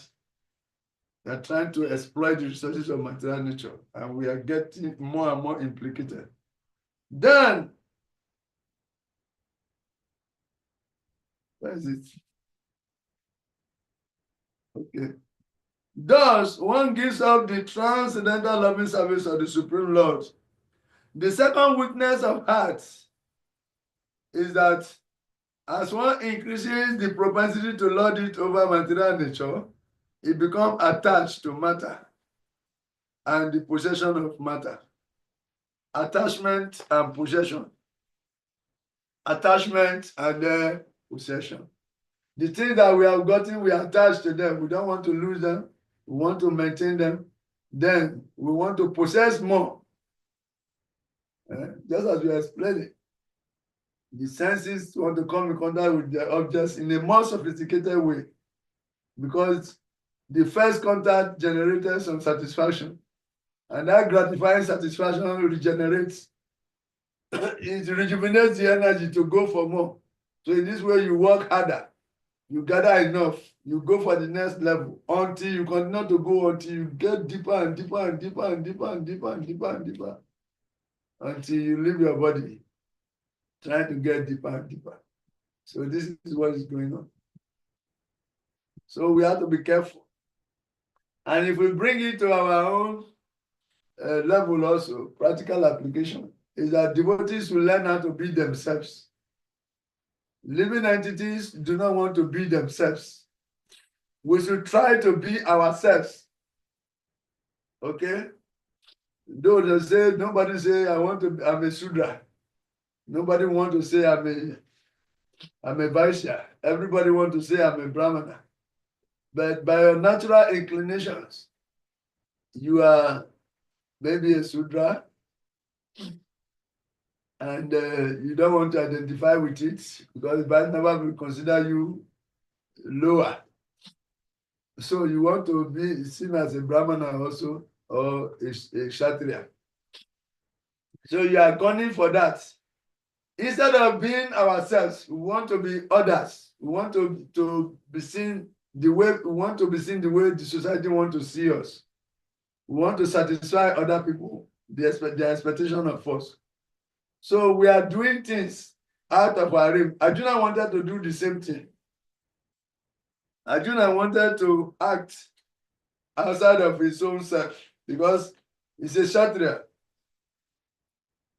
Arjuna is a Kshatriya, but he was trying to be a Brahmana. So the sooner we realize our potentials and try to act accordingly, our innate potentials, inherent potentials, and start to employ those potentialities in the service of the Lord and become satisfied. The sooner we do that, the better for us. But as long as we want to be something other than ourselves, we want to act according to the pleasure of others.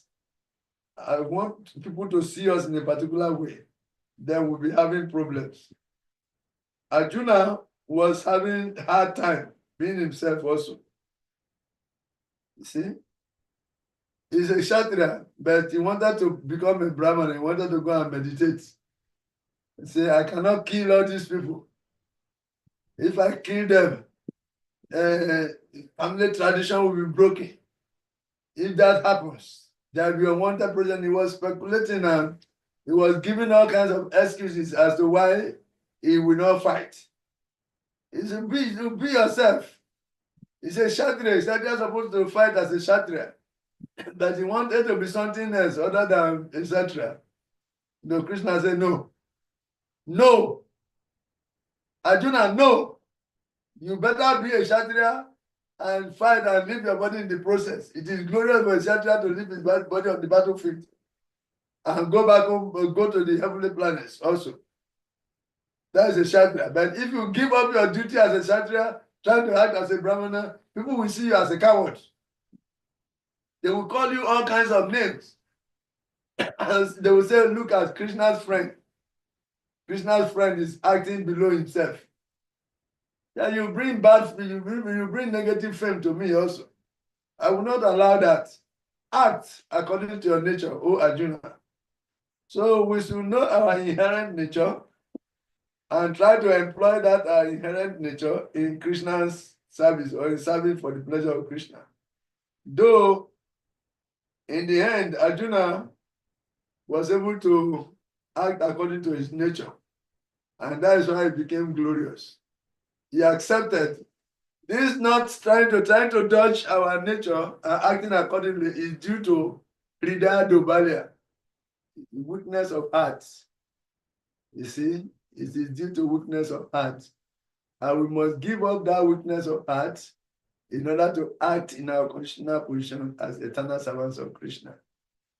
Then, irrespective of our natural inclination, Devana is not you. Devana is not you. I am having a shoe of size 9. Doesn't mean that I am size 9. It is my shoe that is size 9. Understand? So the Devana is just some external embellishment, some nature that come with you. You can engage that nature in the service of the Lord and become very perfect and go back home, back to Godhead. So for one who understands this, who is able to overcome all these weaknesses of heart, he becomes successful in his devotional service. Okay? It is due to weakness of heart that all the problems we are having them, just like Arjuna was having all kinds of problems, psychological, emotional, spiritual, physical, all because he wanted to be something other than himself. And Krishna did not allow it. So just identify, Srila Prabhupada is expert in this. He succeeded in his preaching because of this situational approach and understanding. Srila Prabhupada knew that each and every one has some particular unique potentialities. And he learned the science of engaging each and every one situationally, according to his nature. And in that way, he has succeeded very, very nicely. Therefore, it behooves us to appreciate each and every devotee in any area of service. If one is inclined to be a pujari, let him be the pujari and do it very well. If one is inclined to be a cook, let him be a cook and respect him accordingly. He can do that cookery more than you. If somebody is a temple room mopper, is inclined to do that, let him do it very well. He can do it better than you. So you have to respect him and glorify him and encourage him and facilitate him to do that. So if everybody do their best in their own corners and they bring it all together, that is a powerful, almighty soup. Almighty Abenkwai for the pleasure of Srila Prabhupada. Srila Prabhupada will honor it and he will smile. Say, who was the one who put the salt? Who cut the vegetables? Oh, is it you that made the swallow? Everybody did so perfectly well. You see? So when we put all together, there will be heavy cater. And our endeavors will know perfection. That is Prabhupada. Say our endeavor and his endeavor will know perfection. One who is able to realize Krishna as the source of both the living entity and also the Paramatma, and also the Brahman, and also the source of both the material and the spiritual world, that everything is a transformation of his energy and act accordingly. Then his endeavor will know perfection because he is the knower of the truth and is acting in that capacity. So the second weakness of heart is that as one increases the propensity to lord it over material nature, it becomes attached to matter and the possession of matter. The problem of material existence are due to these weaknesses of heart. In this chapter, the first 5 verses describe the process of freeing oneself from these weaknesses of heart. And the rest of the chapter, from the 6th verse through to the end, discuss Purushottama Yoga. Thus end the Bhaktivedanta purport the 15th chapter of the Srimad Bhagavad Gita in the matter of Purushottam Yoga of the Supreme. Jai Sri Sri Purushottam Yoga ki Jai. Now, let's go to the screen and make some internal summary starting from the beginning. What is the title of this particular chapter? Anyone knows?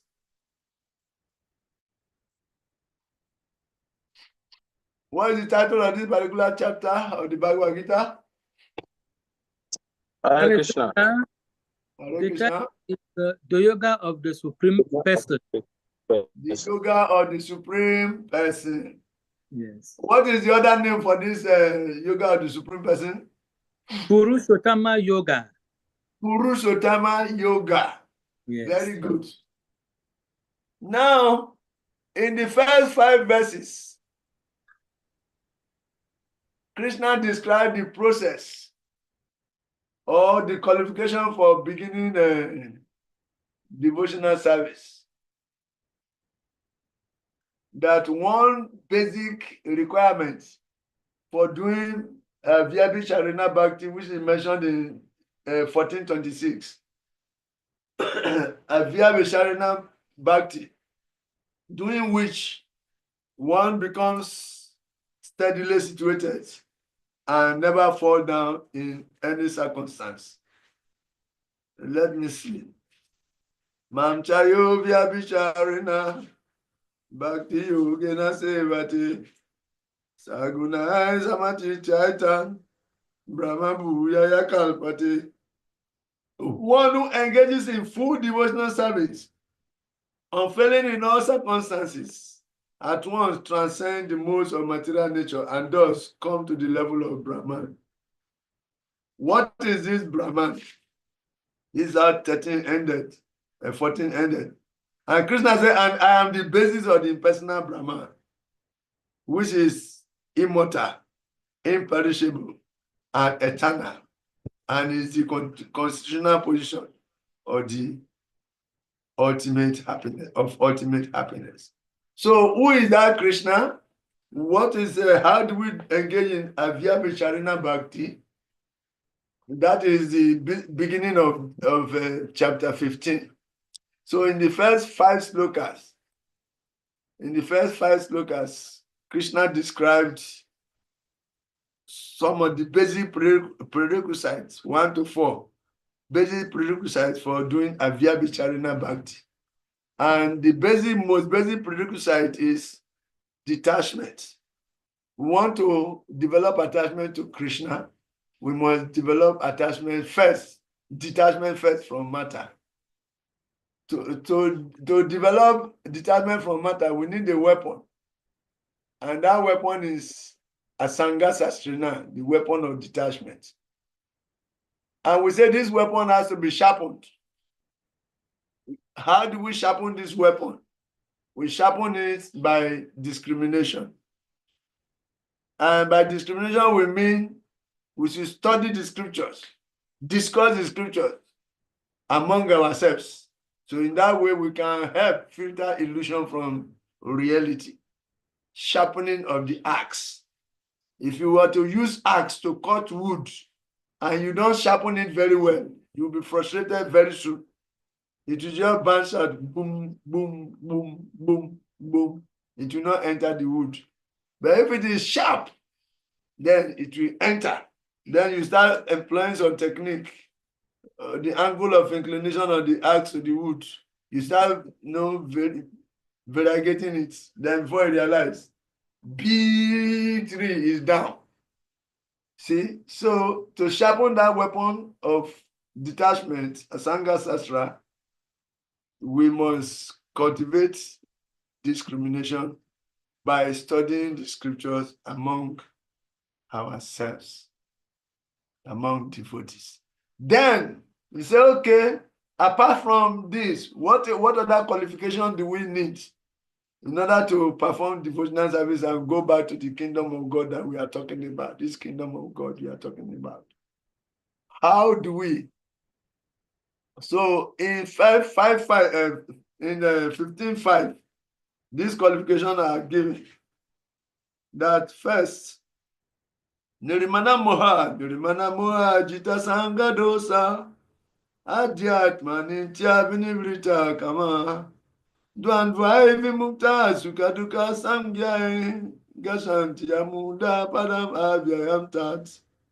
That first we become mana, Nirimana, becoming free from false prestige, and becoming free from moha.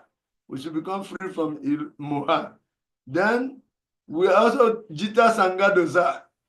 We have to cut off false association that is full of dosas, faults. We should give it up. Association that will encourage us to break all the principles. We should give up that association. And adhyatma, spiritual knowledge, we should cultivate spiritual knowledge. We should know what is eternity. Vinivrita, we should disassociate from all those material lusts.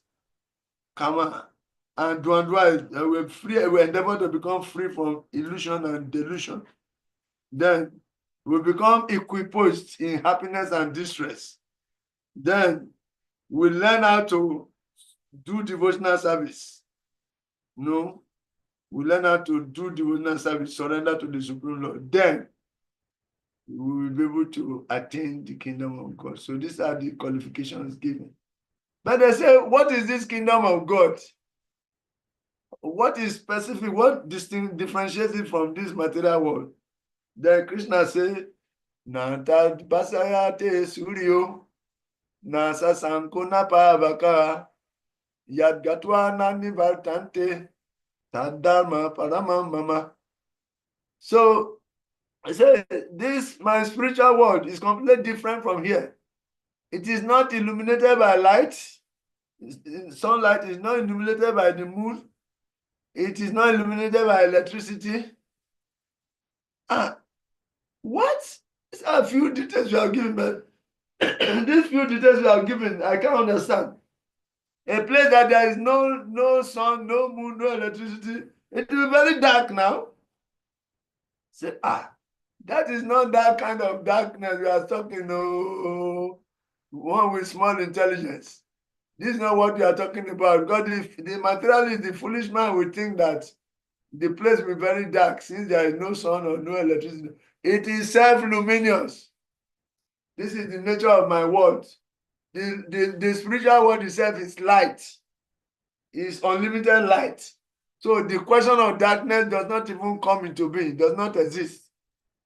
It does not depend on anything. It's fully independently, continuously luminous, eternally luminous, self-luminous.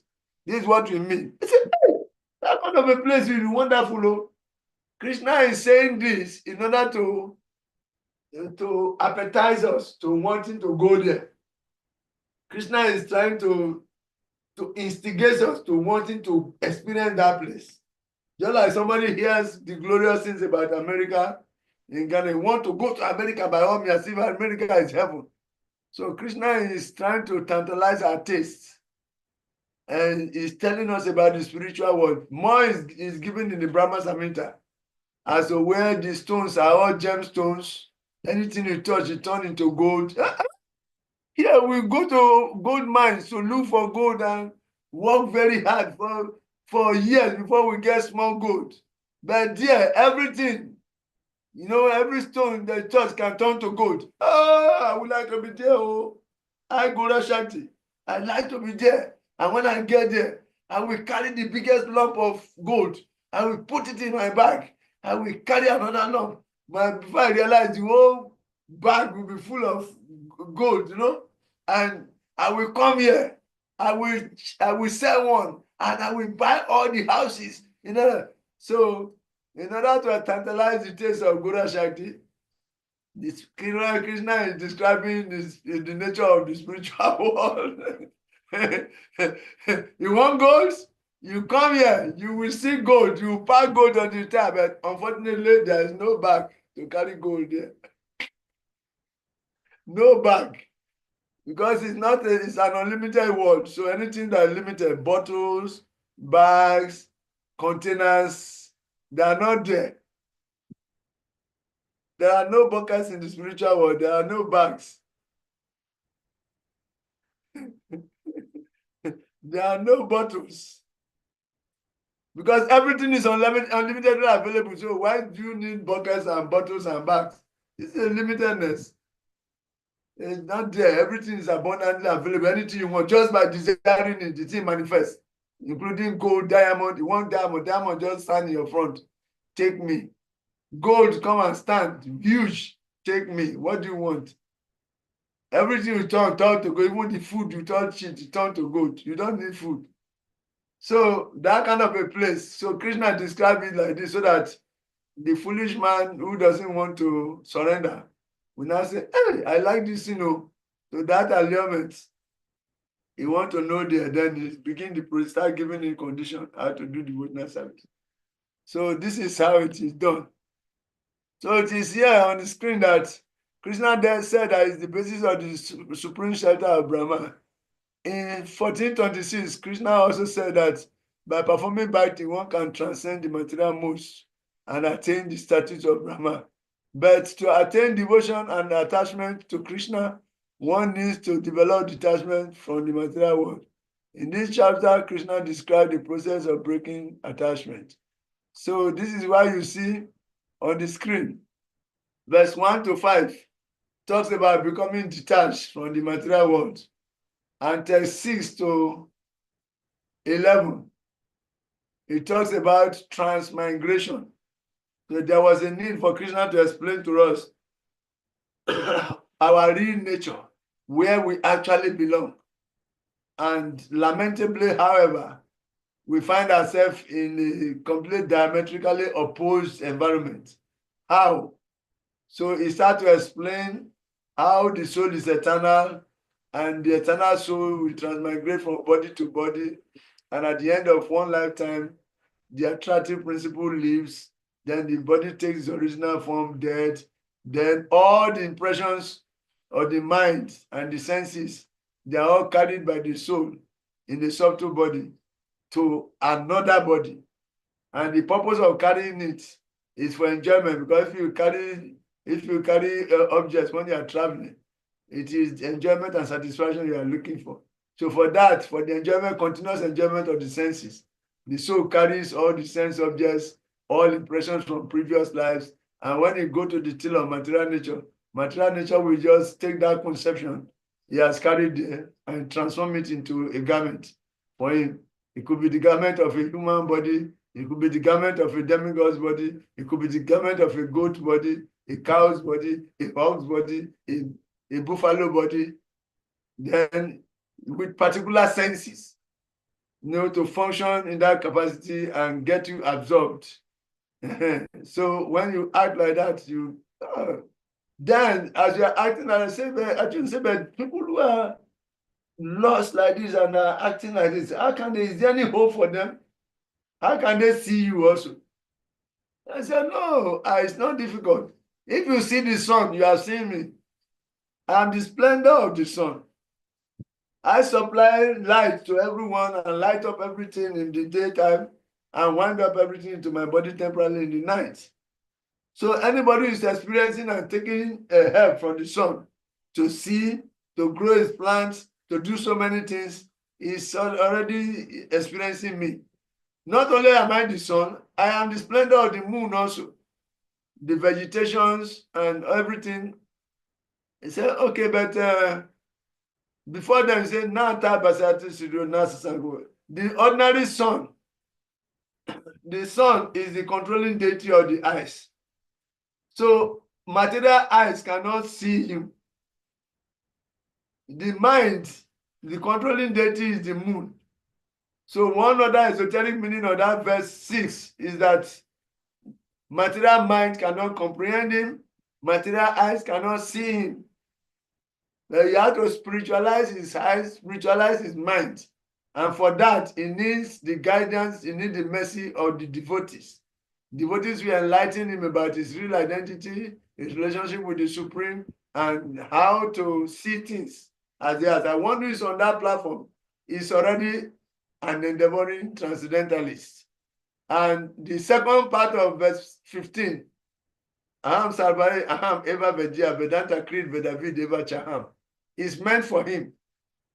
Krishna will appear as Vyasadeva, compile the Vedas, and he will read the Vedas, he will study them, and he will associate with devotees, and he will be helped to come to me. But those who are refusing, who are completely ignorant, who are lost, how do they benefit from it? How can they come to you? Krishna said, don't worry. I am situated in everyone's heart as a super soul. And from me comes knowledge, remembrance, and forgetfulness. I enter there to remind them about their nature and to help them to continue from where they stop. I grant them the knowledge of how to carry out things. See, so in this way, whatever they need to forget in order to become absorbed in the present, I will make them to forget it. Then I will gradually lead them. So, but they have desires, isn't it? The desires lead them to the next body. So the living entity is a minute, small Iswara. It will function like this. Then I will help him. Then say, okay, you say you are the knower and compiler of the Vedas. Yeah, that is wonderful.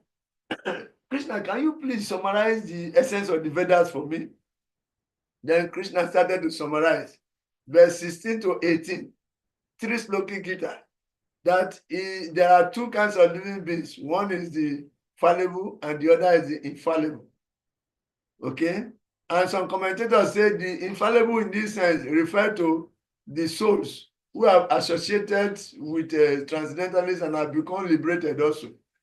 Many in the past have become liberated. These liberated souls, they don't come back again. So they acquire the nature of the infallible also. So they are eternally liberated. But there are those who are also conditioned, continuously conditioned, because their ignorance started from a long time. And they have been in this life changing body, Brahmanda after Brahmanda. So to those people also, yes, I'm there for them. Gradually, I will bring them on board too. So beyond these 2, there is the super soul. And the super soul is superior to this because the super soul maintaining the individual is maintaining the universe also. I am the super soul of the universe. I'm the super soul seated in everyone's heart. And I'm giving direction to their activities. You see, the super soul.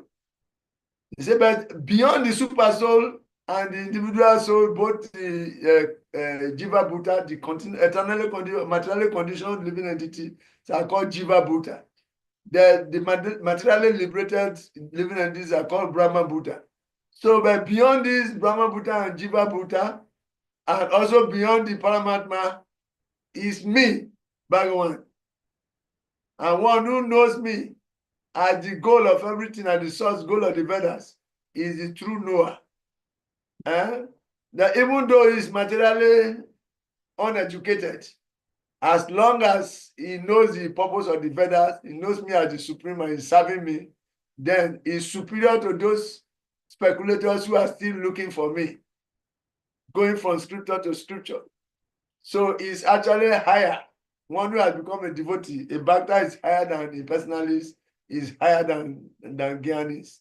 And become a bhakta, and you're already there. An example was given of our Acharyas, even Jagannath Babajita, who are physically and illiterate. But Bhaktisiddhanta Saraswati, who is the greatest scholar among us, he took initiation from him. And Ramanuja Acharya also wanted to take initiation from some illiterate like that. They are illiterate externally, but they are well educated because they know the purpose of the Veda. And the South Indian Brahmana who was reading Bhagavad Gita upside down and was crying in ecstasy.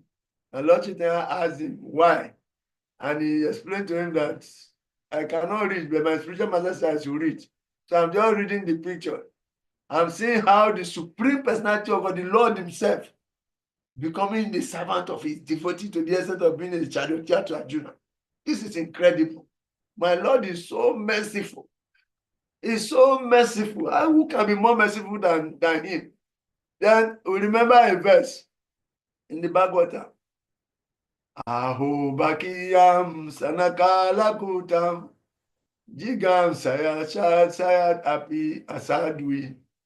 Lebe gatim datri uchitam tatoyam. Kamba dayalu saranam vrajima. And what is this verse? Say, who can be more merciful than he who granted the position of a nurse to Putana, who came to kill him? The intention of Putana was to kill him. And he came masqueraded like a sword in a decorated case. Yet he liberated and gave her the position of a nurse. Who can be more merciful than that such a person? So if he could give the position of a nurse to Putana, how much more we, you and me, who are endeavoring to become devotees? That means our position is already very great. If Putana, who came with the intention of killing him, was given the position of a datri in the spiritual world, then how much more we have hope. So that kind of a mood. So the Brahmana, South Indian Brahmana, was in ecstasy. And Lord Chaitanya said, actually, you are the most learned person. You are learned. Yes, you know the purpose of the Vedas. So as opposed to the erudite scholars who study and study and study, never come to the right conclusion. Like the Brahmanas who were doing sacrifices. When Krishna sent the people to beg, they refused to respond. But their wives were illiterate at home. But they understood the purpose of the Vedas. They said, Krishna, they carry everything going. So this is the special mercy of my devotees. By the mercy of my devotees, one who is apparently an illiterate become literate. You see? So this is Purushottama Yoga. And this is called Purushottama Yoga because it talks about the personality of God. Krishna revealed himself as the Purusha Uttama, and the process of attaining him is Bhakti Yoga. So we say these three verses, 16, 17, and 18, there are three Sloki Gita, because they explain the differences between the individual soul, the Paramatma, and Bhagavan. And also, they are classified as, the three are classified as knowledge. No, knowledge. Then, verse 19 is classified as Abhideya, the process of devotional service. Then, verse 20 is the goal of devotional service. So, Sambandha, Abhideya, and Prayojana are contained in verses 16 to 20. So, some slides show. So, Vedas 16 to 20 summarize the Vedas. Krishna, as the maintainer, that is 12 to 15, 16 to 20, the Vedas summarized. So this is topic 1. We have all gone through that. Then this is the banyan tree we're talking about. You see the banyan tree? It's on the side of a river. And if you look critically, you will see that it is upside down. This is the tree of material existence. It can only be found on the side of a lake. And look at this, you cannot know the actual root. The entanglement of this material world is compared here to a banyan tree. You cannot know the actual root. Because one tree will shoot down some branch, and the branch will shoot the root, and the root will come and shoot out a branch again, and it will shoot root again. In this way, primary and secondary roots are all intertwined. This is it. The real root is from Brahmaloka, and the other roots are in the human planetary systems and the lower planetary system. Then this is the tree. You can see, this is the tree. It is situated on desires, and it is nourished by the three modes of material nature. And the 5 kinds of fruits are religiosity, economic development, sense gratification, and liberation. But people go for economic development, sense gratification, and karma activities, but they don't go for liberation, unfortunately. But the leaves that make the tree attractive at all, these are the Vedic hymns. And The Vedas have given so many hymns glorifying processes of acquiring material sense gratification. If you want money, you perform this, you worship this demigod with this kind of ritual. If you want protection, you worship this one. People are attracted to the flowery language of the Vedas. So they get lost. They can't find the root. They are not even interested in the root. They are busy jumping from branch to branch, eating different kinds of fruits, using the leaves, through the leaves, eating different kinds of fruits. Say, but this tree you need to cut down. But since we don't know the root, you cannot cut the root. You can cut yourself out. Then you use the weapon of detachment to individually cut yourself out. Look at the tree situated on this side. Look at Brahma on top of this is the actual root. So the living entities are situated on different levels. Those in the higher planetary system, they are demigods and angels and Gandharvas. Those who are in the middle are humans. Those who are lower, they are lower living entities.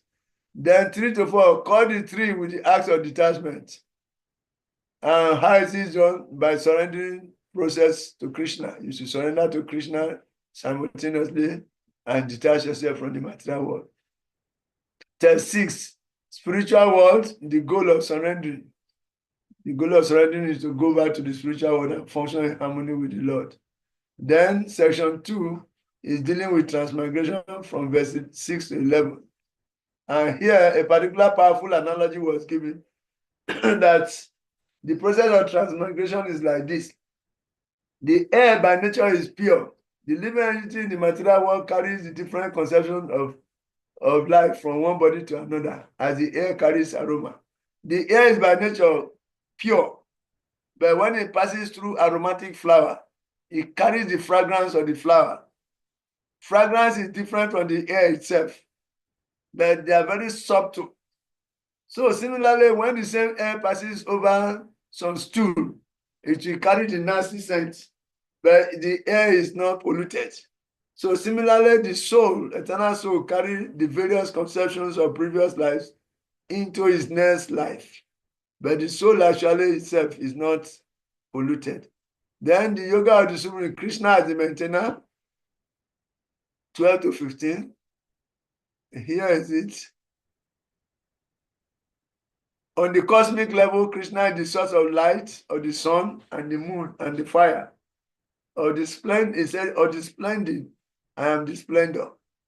So it is that attractive aroma, is the attractive flavor, is the attractive sense of all things. That which enliven things in any situation is Krishna. On the cosmic level, then on personal level, he enters into your heart as the super soul and also enter into your stomach as the fire of digestion. And as super soul, he initiates all your activities when you wake up from sleep. And that it is fire. We use fire for preparing so many things. And it's Krishna says the fire. All our factories depend on fire. Our cooking depends on fire. Everything in this material world, we use fire a lot. Krishna says that fire also.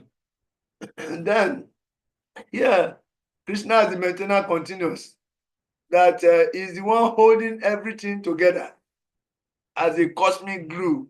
Krishna is the cosmic glue. His energy is the cosmic glue that is holding everything together.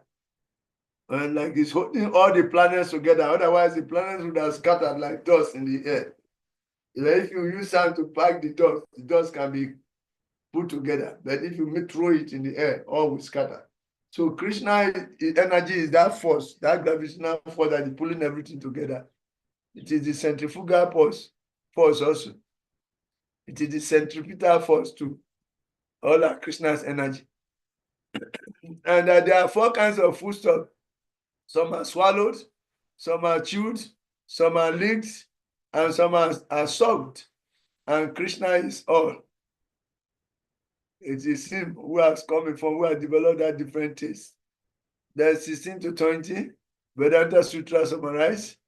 Look at the Akshara on the left side, Akshara on the right side, the fallible and the infallible. Everyone within this material world is fallible, but some become infallible by dint of association, and they eventually go back. They are not affected by material past, present, and future. They are the same in all phases of life. Super soul is beyond Shara and Akshara, and Lord Krishna is the Supreme Lord himself.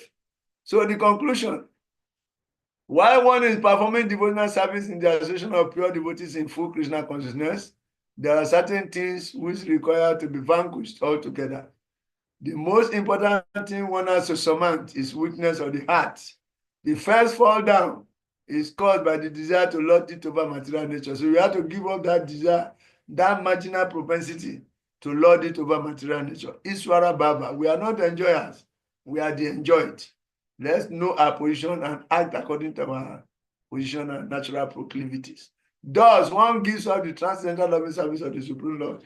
The second weakness of heart is that as one increases his propensity to lord it over material nature, he becomes attached to matter and the possession of matter. He becomes allured continuously by different objects of the senses, and in that way he hankers until he leaves the body. Sochati is hankering. He's never satisfied with what he has got. He wants more. Okay? The problem of material existence are due to these weaknesses of the heart. And the Purushotama Yoga is giving the process by which you can change this. In this chapter, the first 5 verses describe the process of freeing oneself from these weaknesses of heart. And the rest of the chapter describe Purushotama Yoga. It is called Purushotama Yoga because Krishna established himself as the supreme Uttama of all the controllers, is the supreme. And because the process is devotional service that helps us to establish that relationship perfectly, it is also the most confidential knowledge. Understanding Krishna, the supreme controller, is most confidential. Devotional service, which is the process, is most confidential process and most attractive process and the only perfect process. We are fortunate that we are in contact. Let us perfect our lives and also go back home, back to God. Hare Krishna. Hare Krishna. Hare Krishna. Hare Krishna. So thank you very much. On this note, we have come to the end. We told you to do some assignments about reincarnation. And if you have done it, you can share with us some of the points. Yesterday, Baladila Prabhu shared some of his capsules with us. Anyone has one or two capsules to share with us before we leave?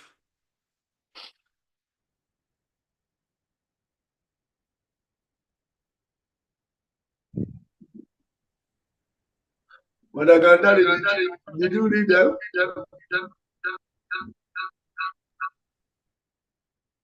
Did you read Srimad Bhagavatam, 4th canto, 29th chapter,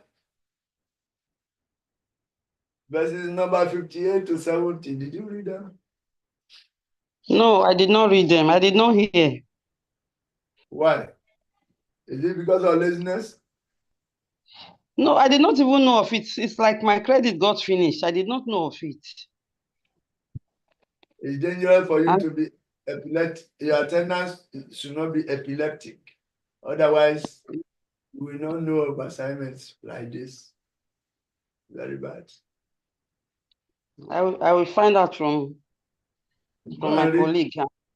Go and read it. Go and read it, not your colleague. Srimad Bhagavatam, 4th canto. Write it down. Okay, I'm coming. Chapter 29, verses 58 to 70. 4th canto. 4th canto. 29th chapter, 2:9. Okay. Verses I will. 58 to 70. Go and read. so you have a deeper understanding of this process of reincarnation. We took time to elaborate it. It made things very, very clear. I will read it. Krishna. Guru Shakti. Hare Krishna, Prabhuji. You- So, I'll take advantage of this situation to thank Prabhu Govinda, who told me how I could download this part. And I read all those verses, but it was only translation. I didn't go deeper into the purport. So from that, I learned that the transmigration is done by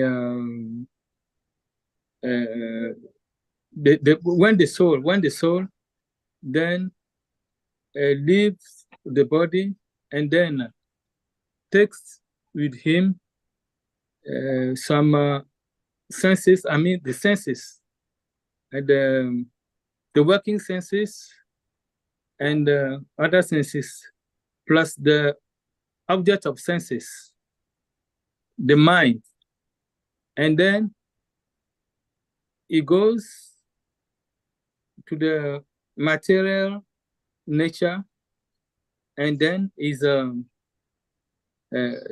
transformed, or it takes another body. So it may be a body of an animal, a bird, and so on. That's how the transmigration happens. Then there is some parts, some verse that really define what is transmigration. It is especially verse 75 of the fourth canto, chapter 29. It was very interesting. Hare Krishna. Hare Krishna, thank you. Actually, I wanted them to go up to 80, but because of the nature of Kali Yuga, the book cannot read for long. So I tried to reduce it to say 70, but yes, it goes beyond that. And the explanation is very deep. And Radhamuni is very expert in explaining things like this. And thank you very much for getting it. Hare Krishna. Hare Krishna. So, what will happen is that by next week, Bhatti Chaudhry is still in Mauritius. He is to take the next unit 16 to 18. But he said he will see if it will be possible for him to come on board. He will come. But otherwise, the other weekends, he will be back in Ivory Coast. So, but I told him, he said he's going to come. We try and come if it's possible for him. So that is it. Hare Krishna. Hare. I think we are supposed to do exams on this unit. Yes, Prabhuji, we are supposed to do exam. Then especially, I don't know whether we could have the opportunity to be remembered the technique of how to write the open book assessment. That will do good to us. Yes. We bring that about, okay? We address it. Okay. Not today. Okay. Thank you, Prabhuji. Open book assessment. We are going to give the essays. We are going to give the essays within the week. Then you can use the week to write your essay. And if Chaudhry Maharaj is unable to come, then you can take that advantage. We can talk about the essays a little bit. And you should study your Puba Swadhyayas, the question bank, and try to find answer to all the questions there, because we select randomly from those questions.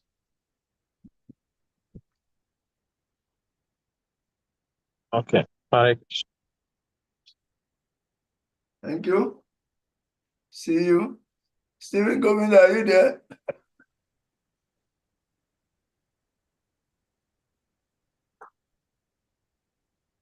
Confounder Chancellor AC Bhaktivedanta Swami Prabhupada ki jai. Yeah. Gaura Bhakta Vrinda ki jai. Ah, Powerful Bhattacharya students ki jai. The most Yeah. visited among the students ki jai. Thank you very His much. great His great Bhaktivedanta. Bhakti Vedanta Krishna Prabhupada Prabhupada. ki Ah, Yeah. I'm happy to do it. I see myself as very fortunate to be given this particular chapter. It's a special mercy of Lord Damodara, and I'm very happy that I'm part of it. And I'm always stand by. Anytime any teacher defaults, I will crash him. Hare Krishna. So next week Sunday, hopefully next weekend, hopefully there will be no class. But we are supposed to write exams also. So is it conducive for us to write exams for us to write exams this coming weekend? Hare Krishna Prabhuji. Hello? Since we are not yet ended with that, it will be better for us to end the unit before writing the exams. No, this is the end of the unit. I mean, okay. You mean the closed book assessment? Yes. Prabhu, please, it remains 16, 17, and 18. Okay, yes, you are right. Yes, You are Prabhu. right, because it's supposed to be. I was thinking just the 3 chapters. No, it remains 17 and 18 Yes, for the closed book assessment. yes. So your exams is not coming now. Not What now. is the essay? No, 1 essay for this part, 1 essay for the second part. So Okay. we send the essay before the weekend so that you can write. Hare Krishna. Hare Krishna, Prabhu. Thank you. It has been a pleasure to have you. So see you with His Holiness Baptist Church.